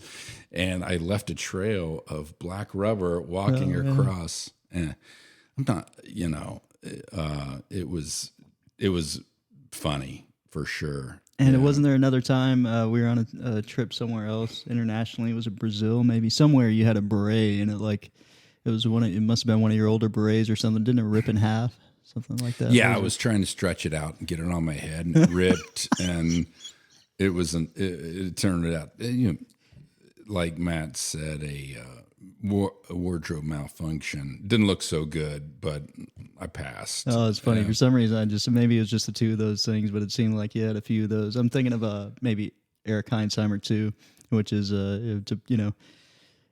he have something where I think we were in India and he had grabbed some boots from the boot guy, but they weren't his. I think they gave him the wrong pair of boots or something. They were like size 14. The biggest boots you've ever seen. They were like clown boots. He's marched around these clown boots. Man. That was goddamn funny. Yeah. Oh man, good stuff. We're not perfect soldiers. We do what we can with what we have, and but we make it work and might get it. Oh, how about the drinking the homemade liquor in Russia?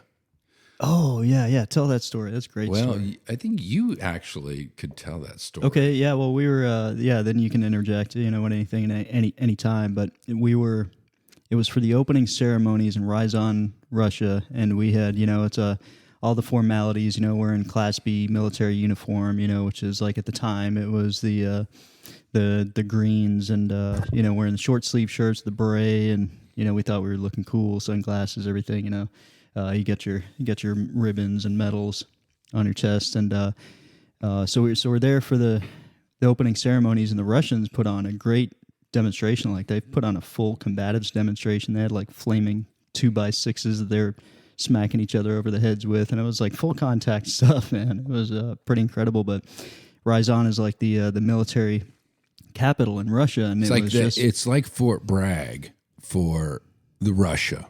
Right, and it was it's where they have we were actually staying in their version of like West Point Military Academy, but the standard of everything it's a bit dated, at least at the time that we were there. So everything's like kind of straight out of the 1950s. Anyway,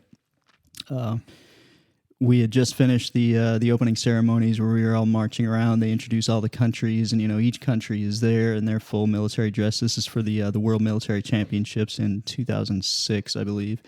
Everybody's in uniform. Well, it's customary after all the formalities are over that some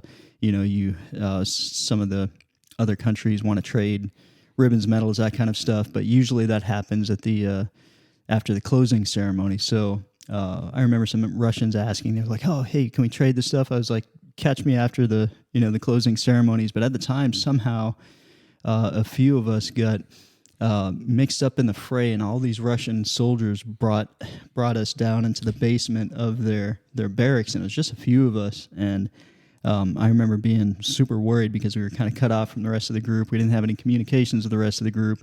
And we were around all these Russian soldiers that it must have been hundreds of them down at, kind of the bottom floor of these barracks they were living in.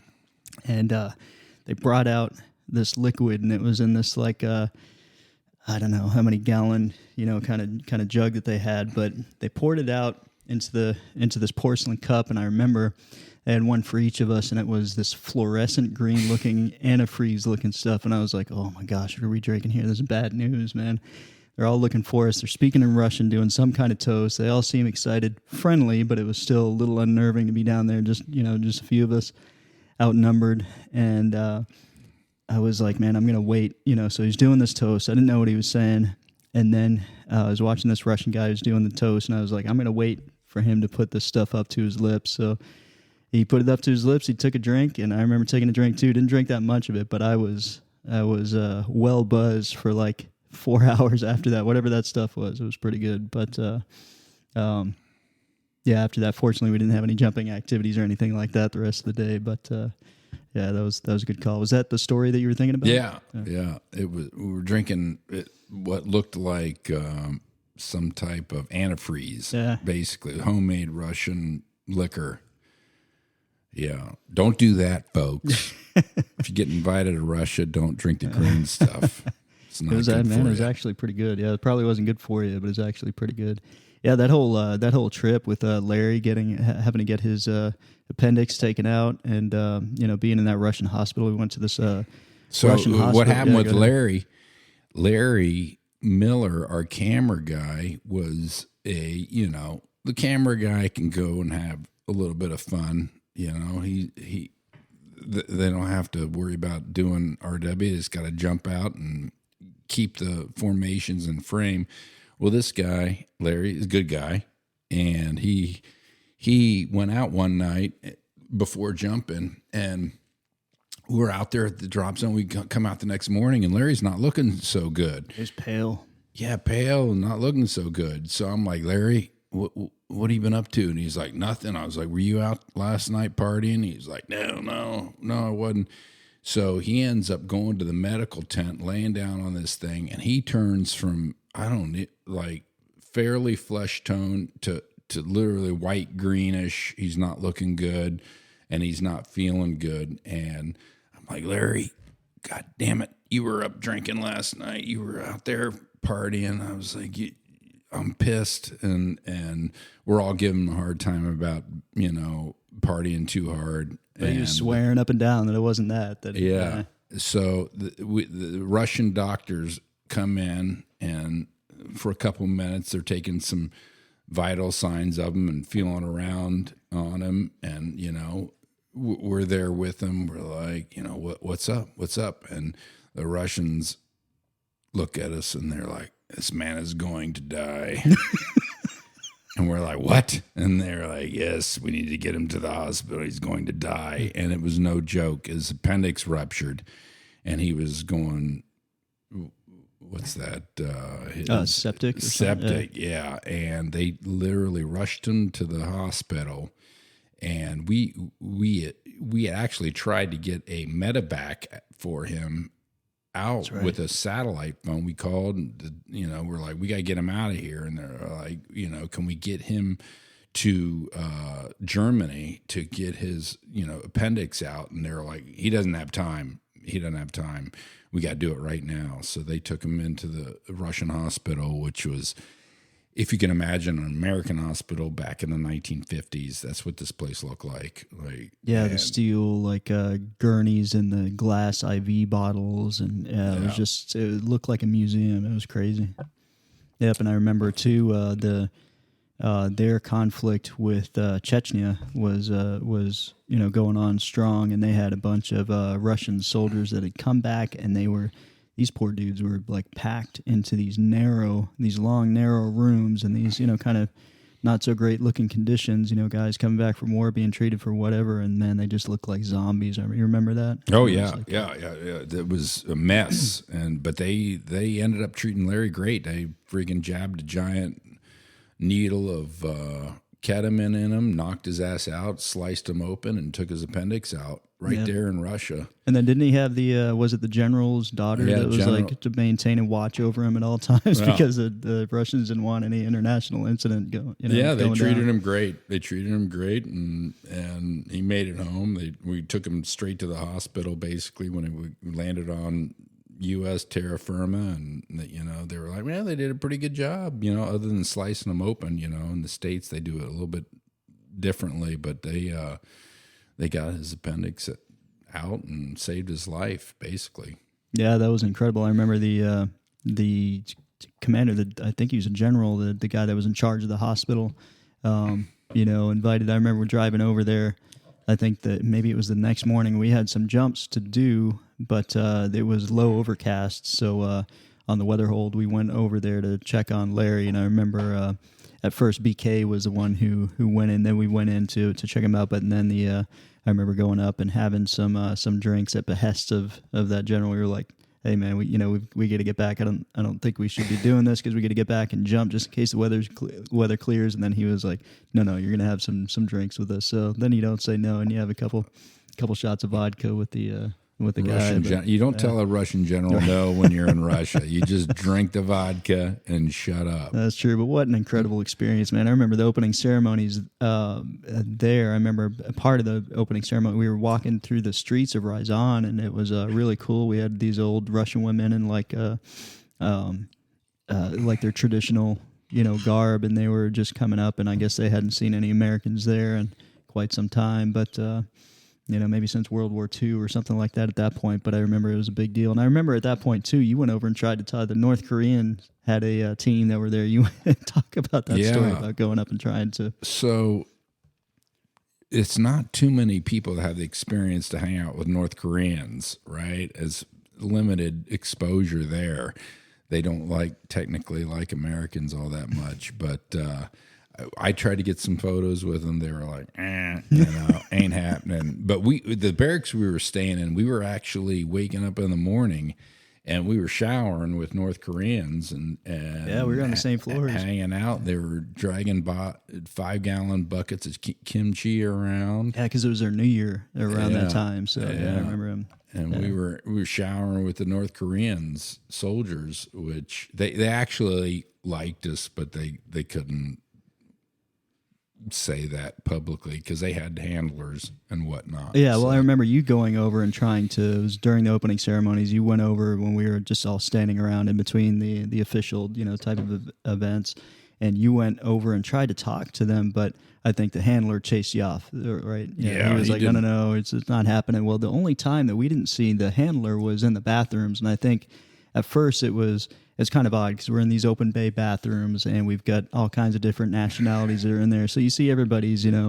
bathing habits or lack thereof. And but I remember it seemed like everybody starts to develop their routines, right? So you go to the same-ish, sink, there are lines on the other side. There wasn't, of the divider, there was another row of sinks, but there wasn't any mirrors up or anything like that. So you're just kind of, awkwardly looking across at, the other folks. Well, I introduced myself. I was like, hey, my name's Matt. And it was these two North Korean guys because I looked around. I was like, this is really weird, but this is the only place where I haven't seen the handler with them. So I took the opportunity to introduce myself, and they kind of looked at each other and they looked at me and they weren't sure what to make of me. And I was like, friend, because in the military there at CISM, the military world championships, the slogan is friendship through sport. So, I took that seriously, and I was trying to make friends. And, so once I said friend, they looked at it, they said, friend? I said, yeah, friend. And they seemed surprised at that, but then they, started smiling. They were like, I'm Jim and I'm Jim. And, so kind of started up in what, with the language barrier that we had, we tried to start up a conversation. And, it was just an incredible experience to be able to interact with all those different nationalities in that setting. It was just, man, it was so cool. I remember at one point, when I was trying to get a workout, there's a pull-up bar at the end of the hall, and I remember this Russian soldier coming down, and he was like, come with me, my friend. And he took me into this closet, and it was all these old rusty kettlebells, and I was like, man, this is OG, Russian kettlebell stuff right here. It was so awesome. That was a really, really cool trip. Yeah, that was great. I've always found it perplexing how you're such an incredible skydiver. You hardly ever brain locked or forgot the next formation, and you're brilliant and meticulous in your focus in business and real estate. But your propensity for forgetting both everyday items and sometimes mission critical and life-saving equipment is mind-blowing. Sometimes maddening, but most of the time strangely hilarious in hindsight. And I don't bring this up to embarrass you. I only bring it up because it's funny as shit. Can you tell the story of forgetting your parachute equipment and not realizing it until we were on a 30-minute call for the first jump of a major competition? Which one? Nationals in 2015 or 2017. Oh, yeah. It was in Eloy. I think it was in 2015. I did forget my parachute. The parachute I needed, right, to jump with in my hotel. And we're in DeLand, and I think it was like the last day of four-way. Yeah, and I we're out at the drop zone. We're like, we do a dirt dive and whatnot. I'm like, grab my stuff. I'm like, shit, where's my rig? And I was like, God damn it. So I had some T-shirts at the time that we would, Golden Knight T-shirts that we would sell, and I had those in a black bag. So when I left the hotel room in the morning, I grabbed the T-shirts, but not my parachute. So I left that back, and we were on like a 30-minute call, and I had to get it back to. I had to get to Casa Grande, to the Best Western, to get my rig and get back in like really quick fashion. And I hauled ass to the point where I was like running state troopers again. What did you say before you left? You said before you left the drop zone, you said something. I don't know. What did I say? You're like, I think it was something to the effect of either I'm going to be arrested or I'll be back, with my gear ready to go for this call. That's true.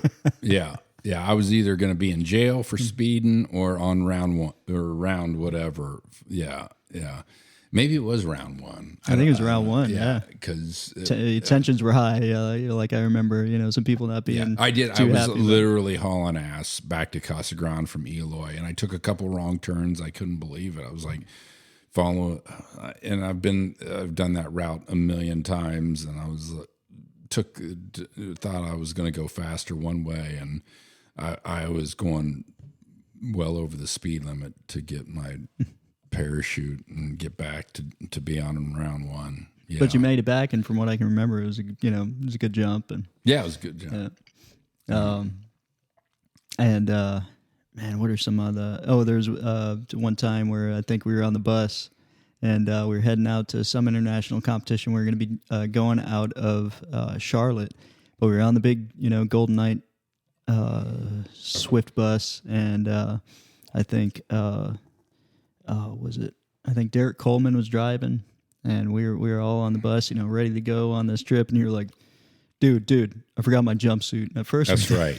Yeah, I forgot my jumpsuit. It was hanging at the Golden Knight team room. It was hanging there because it was wet because I washed it or something, and I forgot it. And I was like, if you don't, you got to have your jumpsuit, right, to perform. And I forgot it, and that's an ongoing story. But yeah, I do have a way of forgetting important things, like some important things. Oh man, but it's part of your charm. And that's why I bring it up. I don't do it to embarrass you, just because it's funny as hell. You've done some incredible things in your skydiving career, from being a demonstrator to being a world-class competitor to serving as a tandem and accelerated freefall instructor. What aspect of your skydiving career has given you the biggest sense of pride and fulfillment? You know what? Really, just being accepted and being friends with guys that have especially been on the team and on the Golden Knights and the other skydiving, outside of the Golden Knights, the skydiving community. I feel like I've been accepted, as just a regular guy that is there to perform and compete and represent the Army, and in general, nothing specifically. I just,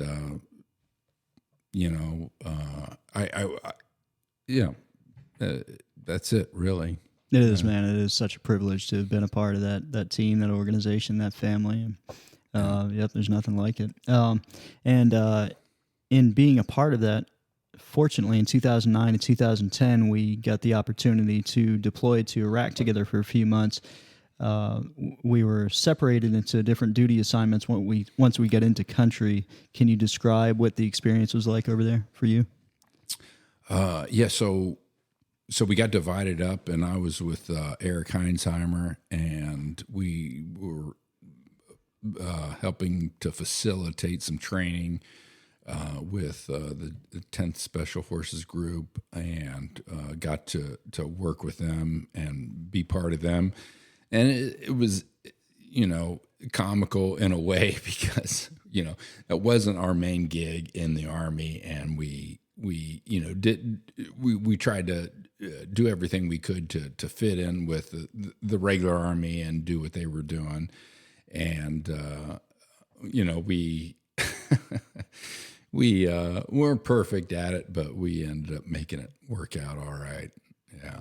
Oh, what are some highlights of that experience? You were staying with Eric, right? Weren't you guys like staying in the same chew? I guess the biggest highlight was, our job was to help. We would daily help the Iraqi police force that they were building at the time, technically post-war, get on and off what was called BIOP, which was Baghdad International Airport, and we would assist them to come on post and off post, and you never knew about these guys because it was a strange environment at that point in time because you never knew if they liked you or they just wanted to fucking kill you. Different factions, different loyalties, that kind of stuff. Yeah, well, they were Iraqis, right. So and we would meet them at one of the main gates at the base, and then escort them on to where they were going. And one group we brought on had basically they brought on some anti-tank mines. And Jeez. We did not know that, Eric and I did not know that. And they were like, whoa, what's going on? They found some anti-tank mines on these guys. And we're like, well, we're not looking through their vehicles. They drove their own vehicles on, they had their own convoy on, and we're just, and those were part of your duties were to we inspect for that kind of stuff. Right. We were just there to meet them at the front, at the gate and escort them on to the small area that we were working on. And, they brought on some stuff they shouldn't have been bringing onto the post, which was the U.S. environment, and they gave us a hard time about that, and they were like, "Oh, what are you doing here?" And we're like, well, "Hey, we're just doing what we're told." So, that was interesting. Any other scary kind of moments? No, like that? Not really. You've got we got rockets on New Year's, and Matt saw one of those. Yeah, that was crazy. I'll just go over that briefly. I was it was New Year's Eve, and I was working out with the firefighters at Baghdad International Airport, and just doing a CrossFit workout in there. They had a pretty good gym in the fire station, and we got incoming rockets and mortars, and I remember the phalanx weapons system going on that was stationed. It was positioned right alongside of the fire station. I remember that thing ripping off, and everybody, just instinctively, crouching down. The fire station had a corrugated metal roof, and I remember hearing like the shell casings hitting the top of the roof, and so we all beelined it for the bunker, except for Jude Piles. I think she started, running toward this. Some rounds were like hitting the palm trees, and a couple of them came in contact with the ground. Maybe some other vehicles around there. There was an MP car that was driving down the road that just ran into a ditch, and I remember watching the MP get out and run for cover from there, and it was pretty chaotic there for a few minutes. But yeah, that was my only other than that, and a few other times where we were like in the chow hall and incoming kind of mortar rockets. I think it was a relatively regular occurrence around there, but there's some good times, and it was great to have that opportunity to be able to go over there and let some of the guys that were over there actively come home, spend a little time with their families over the Christmas holidays that year. But yeah, man, it was just a incredible time. It kind of reminded me of when you watch that series Band of Brothers, and they're up at the Eagle's Nest and that kind of stuff when we were at Baghdad, and getting to go around and kind of tour around the Saddam's palaces there and stuff. That's kind of what it reminded me of. It had that same kind of feel to it. I don't know if it was like that for you as well. It was strange just to be, in that environment, being on the team, and then not really training technically Yeah, we weren't super daily. qualified to be over there in that environment for sure. Even though, Yeah. we were supposed to be soldiers all the time, we were focused primarily on, skydiving and winning skydiving competitions. So whenever we did a brief train up, and it was an experience for sure. Now I'd like to go into your business career a bit. You've owned several businesses over the years, including while you're on active duty in the Army. What are a few businesses which stand out in your mind, and what are some of the lessons you learned from them? Like one of the ones that stands out in my mind is that you had it was a Build-A-Bear, and it was during you were running this thing while we were on the team, and it was just amazing that you had that much energy to run a business and have it be that successful. But if you can talk something about that, that'd be great. Yeah, well, I being stationed at Fort Bragg permanently, you have the opportunity to maybe do things in your spare time. And I did a business in the mall here in Fayetteville that worked out. And it was basically a teddy bear business. I know, right? Like teddy bears, but I started a family with my wife at the time, and I was thinking maybe it'd be a good idea for her to have a job while she was there. So I kind of started that for her, and then ended up it worked out pretty good. She did a good job running it, and then I got in the real estate business and. Here at Fort Bragg, Fayetteville area, and start buying properties at pretty good price. So it ended up working out well, and I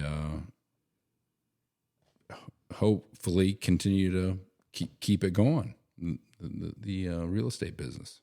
Yeah, man, it's just it's always been amazing to me how you have that energy, and you're able to focus that energy not only in being like a world-class, professional skydiver, but also, operating in high-level, local business between not only real estate and having several properties there, but also businesses like, now you own Primo Pizza in the mall, and you've had several other businesses like that. If you can talk about some of those, just, kind of go down the list of what you've done over the years, and what are the challenges that you've found in trying to run businesses while you've been on the parachute team?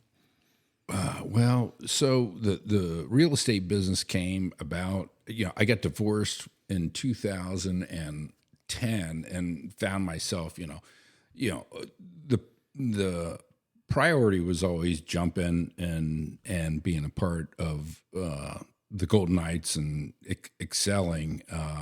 I got divorced. I found some time, free time on my hands, and ended up, I was always interested in the real estate business. So I ended up starting to buy properties and turning them in. I was actually the first Airbnb in Fayetteville. Oh, really? In 2011, and bought one property, and then it continued to prosper and grow, and bought multiple properties because I was able to have the time to do it.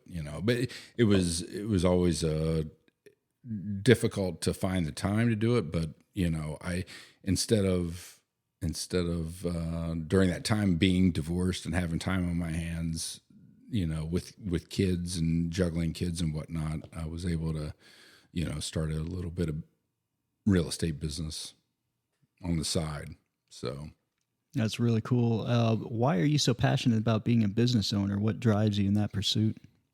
Probably from the time I was growing up, just, filling my time with something substantial, finding value in my time, I guess. Yeah. Yeah, that's a great way to put it. And, you had a family too. So I'd imagine that, was any of your motivation tied to trying to provide a better life for, you and the family, or was it? Oh yeah, for sure. Yeah. Yeah. Like try to give my kids something maybe that I didn't have at the time. Nice. Yeah. And they had a good upbringing and in those kind of terms, and they both turned out great. So far it's cool to see. You've had them both in the tunnel and doing jumps and stuff, right?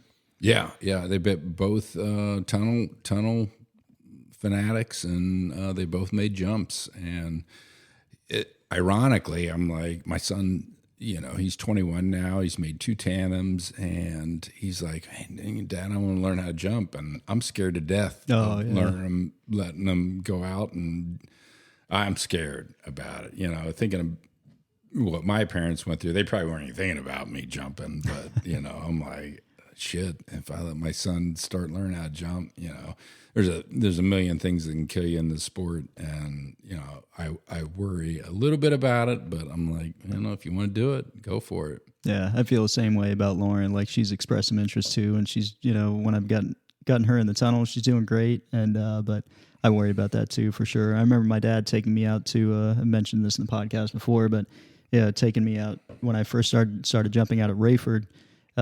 He took me out to the PK's monument there on the drop zone, and he was like, "See this? Read that." And the monument, he waited, and he was, once I get done reading it, and kind of the gravity sunk in, he was like, "You do that to me, I'll fucking kill you." Yeah. Yeah, for sure. Yeah, so I can understand that for sure. You own or have owned businesses in food service, real estate, and retail. Do you prefer one type of business over the other? Does each scratch a different type of itch in day-to-day management, or are they all pretty much the same? Pretty much the same, making it work and making it make money in the end. Yeah. Is that your primary motivation, or because with the different, I'm just curious as to the different types of businesses that you own, what's your motivation for, having the different ones? Is it just the money, or is it? Well, the key to trying to make money is just look for opportunity, fill a void in whatever environment you're talking about. And, I've just kind of always been open to ideas and say, oh, okay. So Matt's talking, the food service. I bought a pizza business that's been in Fayetteville for, 30 years, and I ended up buying a pizza business that the guy retired that owned it, and I took that over and have made that profitable. And the real estate, just everybody should own some real estate, and I was able to grow one piece of real estate to multiple just by figuring out the best way to do it.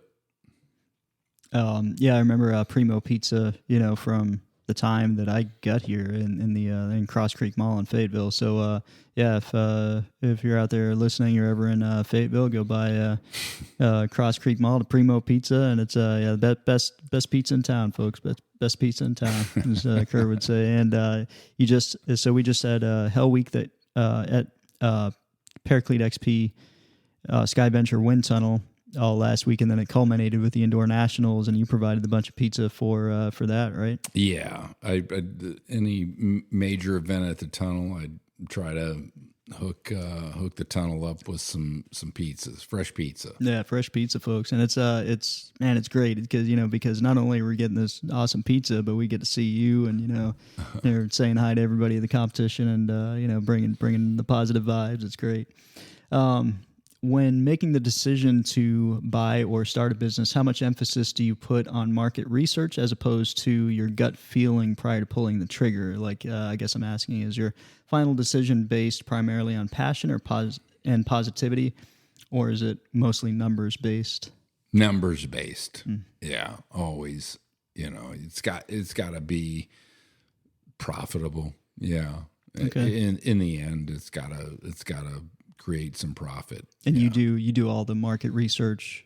Probably you no get all market the numbers. research. Oh, really? I just go for it. It's just kind of a gut feeling for you. Yeah, look for a void, look for an opportunity, and then dig in. That's interesting. Yeah, that's. As long as I've been around you, we've never really sat down. I've never been able to ask you these kind of questions. So this is cool for me to be able to hear this from you. And you talked about how you got into real estate already. What are 3 primary action steps that you would give to someone who wants to start a business? Whoa. Wow. Again, just, fill a need that is not yet met, I suppose, or I got lucky with the pizza business. It was a good opportunity because I know that could be successful. The prior owner kind of had given up on it, and I knew I could make it successful. So I just kind of take my overall view on things in terms of, can I make this successful, and work it out and kind of go for it. It's not always 100% that when I lean into something that it's going to work, but I give it a try. Do you usually have all the capital necessary to open a business available at hand, or do you have to seek, or have you had to seek out investors? Oh yeah, ironically, yeah. In terms of, I'll say this right now: Sully, BK, Mikey LaRoche, all teammates or guys I've competed against, have all helped me financially. Come up with capital. I didn't always have the capital, but I got guys that trust in me and know that I will pay them back, basically. Right. Yeah, and it's worked out great. That's awesome. That's just another way of how the team network and family is just so incredible, in so many regards. I know I've had you here for a long time, and we're getting ready to wrap this up. But one of the things I wanted to talk about was the hurricane disaster response in Western North Carolina. Back in October, we both had the unbelievable opportunity to crew chief a civilian version of the UH-60 Blackhawk in support of XP Services and Samaritan's Purse disaster relief efforts in Western North Carolina following Hurricane Helene. It was such an unexpected and incredible opportunity that, thinking back to it, it's sometimes hard to believe that it happened.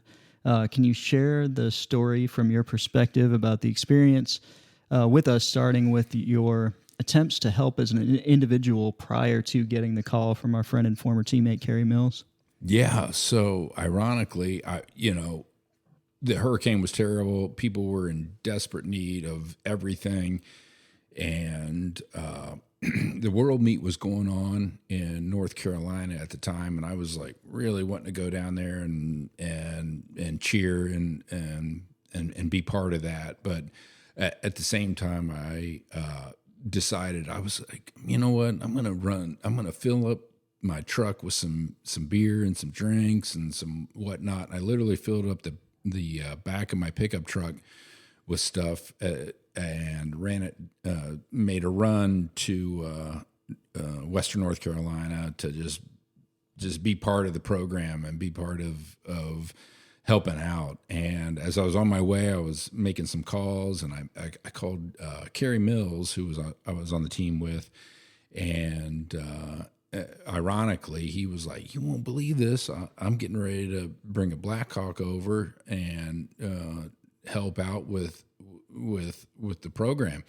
And so I did my run with a truckload of stuff and got back, and Kerry said, "Well, it's not going to happen." And then the next morning I woke up, I was at home. He's like, "Hey, it's going to happen. I'm going to be with the, we're bringing 2 Blackhawks down, and we're going to be making runs." So I'm like, "Hey, count me in." And ironically, Jen Davidson was going to be part of that because she was going to be a co-pilot in the Blackhawk, and then Matt was involved. And then I was involved as well, and then we all met, and it was great. It was great to be there with multiple Golden Knights, being part of the rescue operation. The people were in dire straits, really, and we got to fly multiple loads of Blackhawk equipment, stuff, supplies, and whatnot to to parts of North Carolina that were totally cut off, and Matt was there, and Jen was flying, and Carrie, and it was a great opportunity. It felt great to be part of the bigger solution to getting people aid to unbelievable circumstances. Yeah, it was, man. It was just so incredible. Yeah, so Jen and I were down in Beaufort, and we'd just gotten done with the world meet, and we had spent some time with my mom. I had my mom and stepdad Tim, and my aunt Lois, and her husband Jim, and then later I had my aunt and uncle Dave and Lori. So just so cool after the world meet, winning the world meet, and then spending some time with them down there, going out to the lighthouse. It was just an incredible trip. And then the morning, one of the following mornings, Jen and I are getting ready to head back home, and we're sitting at this cafe, like a breakfast spot in Beaufort, North Carolina, and she gets this phone call, and it's Carrie Mills. And I hear some of the stuff she's saying. She gets off the phone. She was like, "Matt, got this incredible opportunity to to go out, to fly one of the Blackhawks, Western North Carolina, with Carrie, and Kurt's going to be there, and Carrie's daughter, is going to be there, working crew on the bird." And I felt left out, so she asked Carrie if I could come along. He was like, "Yeah, bring him along." So yeah, I got to go out there and crew, but it was just such an incredible experience. Watching Jen fly, like I'd never seen her fly. She got her, graduated from military flight school, flying UH-60 Blackhawks, for the Army Reserves. But yeah, she went to flight school, and she graduated, sometime last year. And now seeing her, sitting in the pilots, I remember we were taking off, and I was on the headset, and I expected Carrie to do most of the flying, but I was impressed because he was like, "All right, it's your bird," and she did, a lot of the flying, and I was just so impressed. But at the time, just to kind of set the stage, I didn't realize what the scope of operations was. So I didn't realize that what Samaritan's Purse really was, and it was an organization, charitable organization that's attached to the Graham family and their church. So it's funded by a lot of donations of the great people that are in the congregation and outside as well. And I think a good portion of money was donated by the Trump family to help out. And but yeah, once we got there, just seeing the scope of the operations and how smooth it was from the volunteers that were working to, load up the pallets and load the aircraft, to the fueling of the aircraft, to, watching the trucks come in with all the supplies. It was just this steady stream. And General Cody was out there, who was, flying his own little bird, doing some deliveries as well. And it was just incredible to see that outpouring of support and be part of that organization. Then we got to meet Donald Trump Jr., who came down to check out, I guess, to see what the operations were all about, that they were contributing to, and just seeing them there and their support, and seeing Edward Graham out there. Man, it was just it seemed unbelievable to be in that Black Hawk with you guys, and flying those supply missions. And man, yeah, what an incredible time. Yeah, it was great. Yeah. It was great to be part of that, for sure. Well, Kurt, I appreciate you being here, brother. It's it's been a long time coming, and you're one of my closest friends. I love you like a brother, and appreciate all the experiences that we've had and everything that you've done for me over the years. And I can't thank you enough, man. Hey, look, I feel honored to even want to be interviewed for this.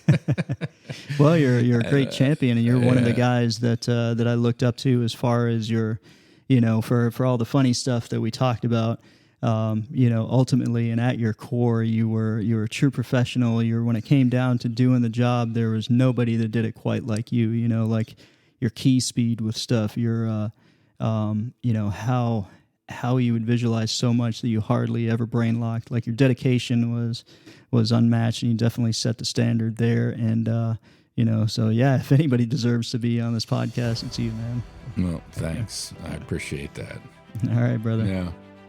Thank you, everybody. If you're still listening, I'll be surprised, but yeah, love y'all. And if you're into sport and you're going for it, and you don't think you got it, just keep your head down and keep on going for it. Because trust me, I didn't think I had it, but I found it, and it's there if you really want it bad enough.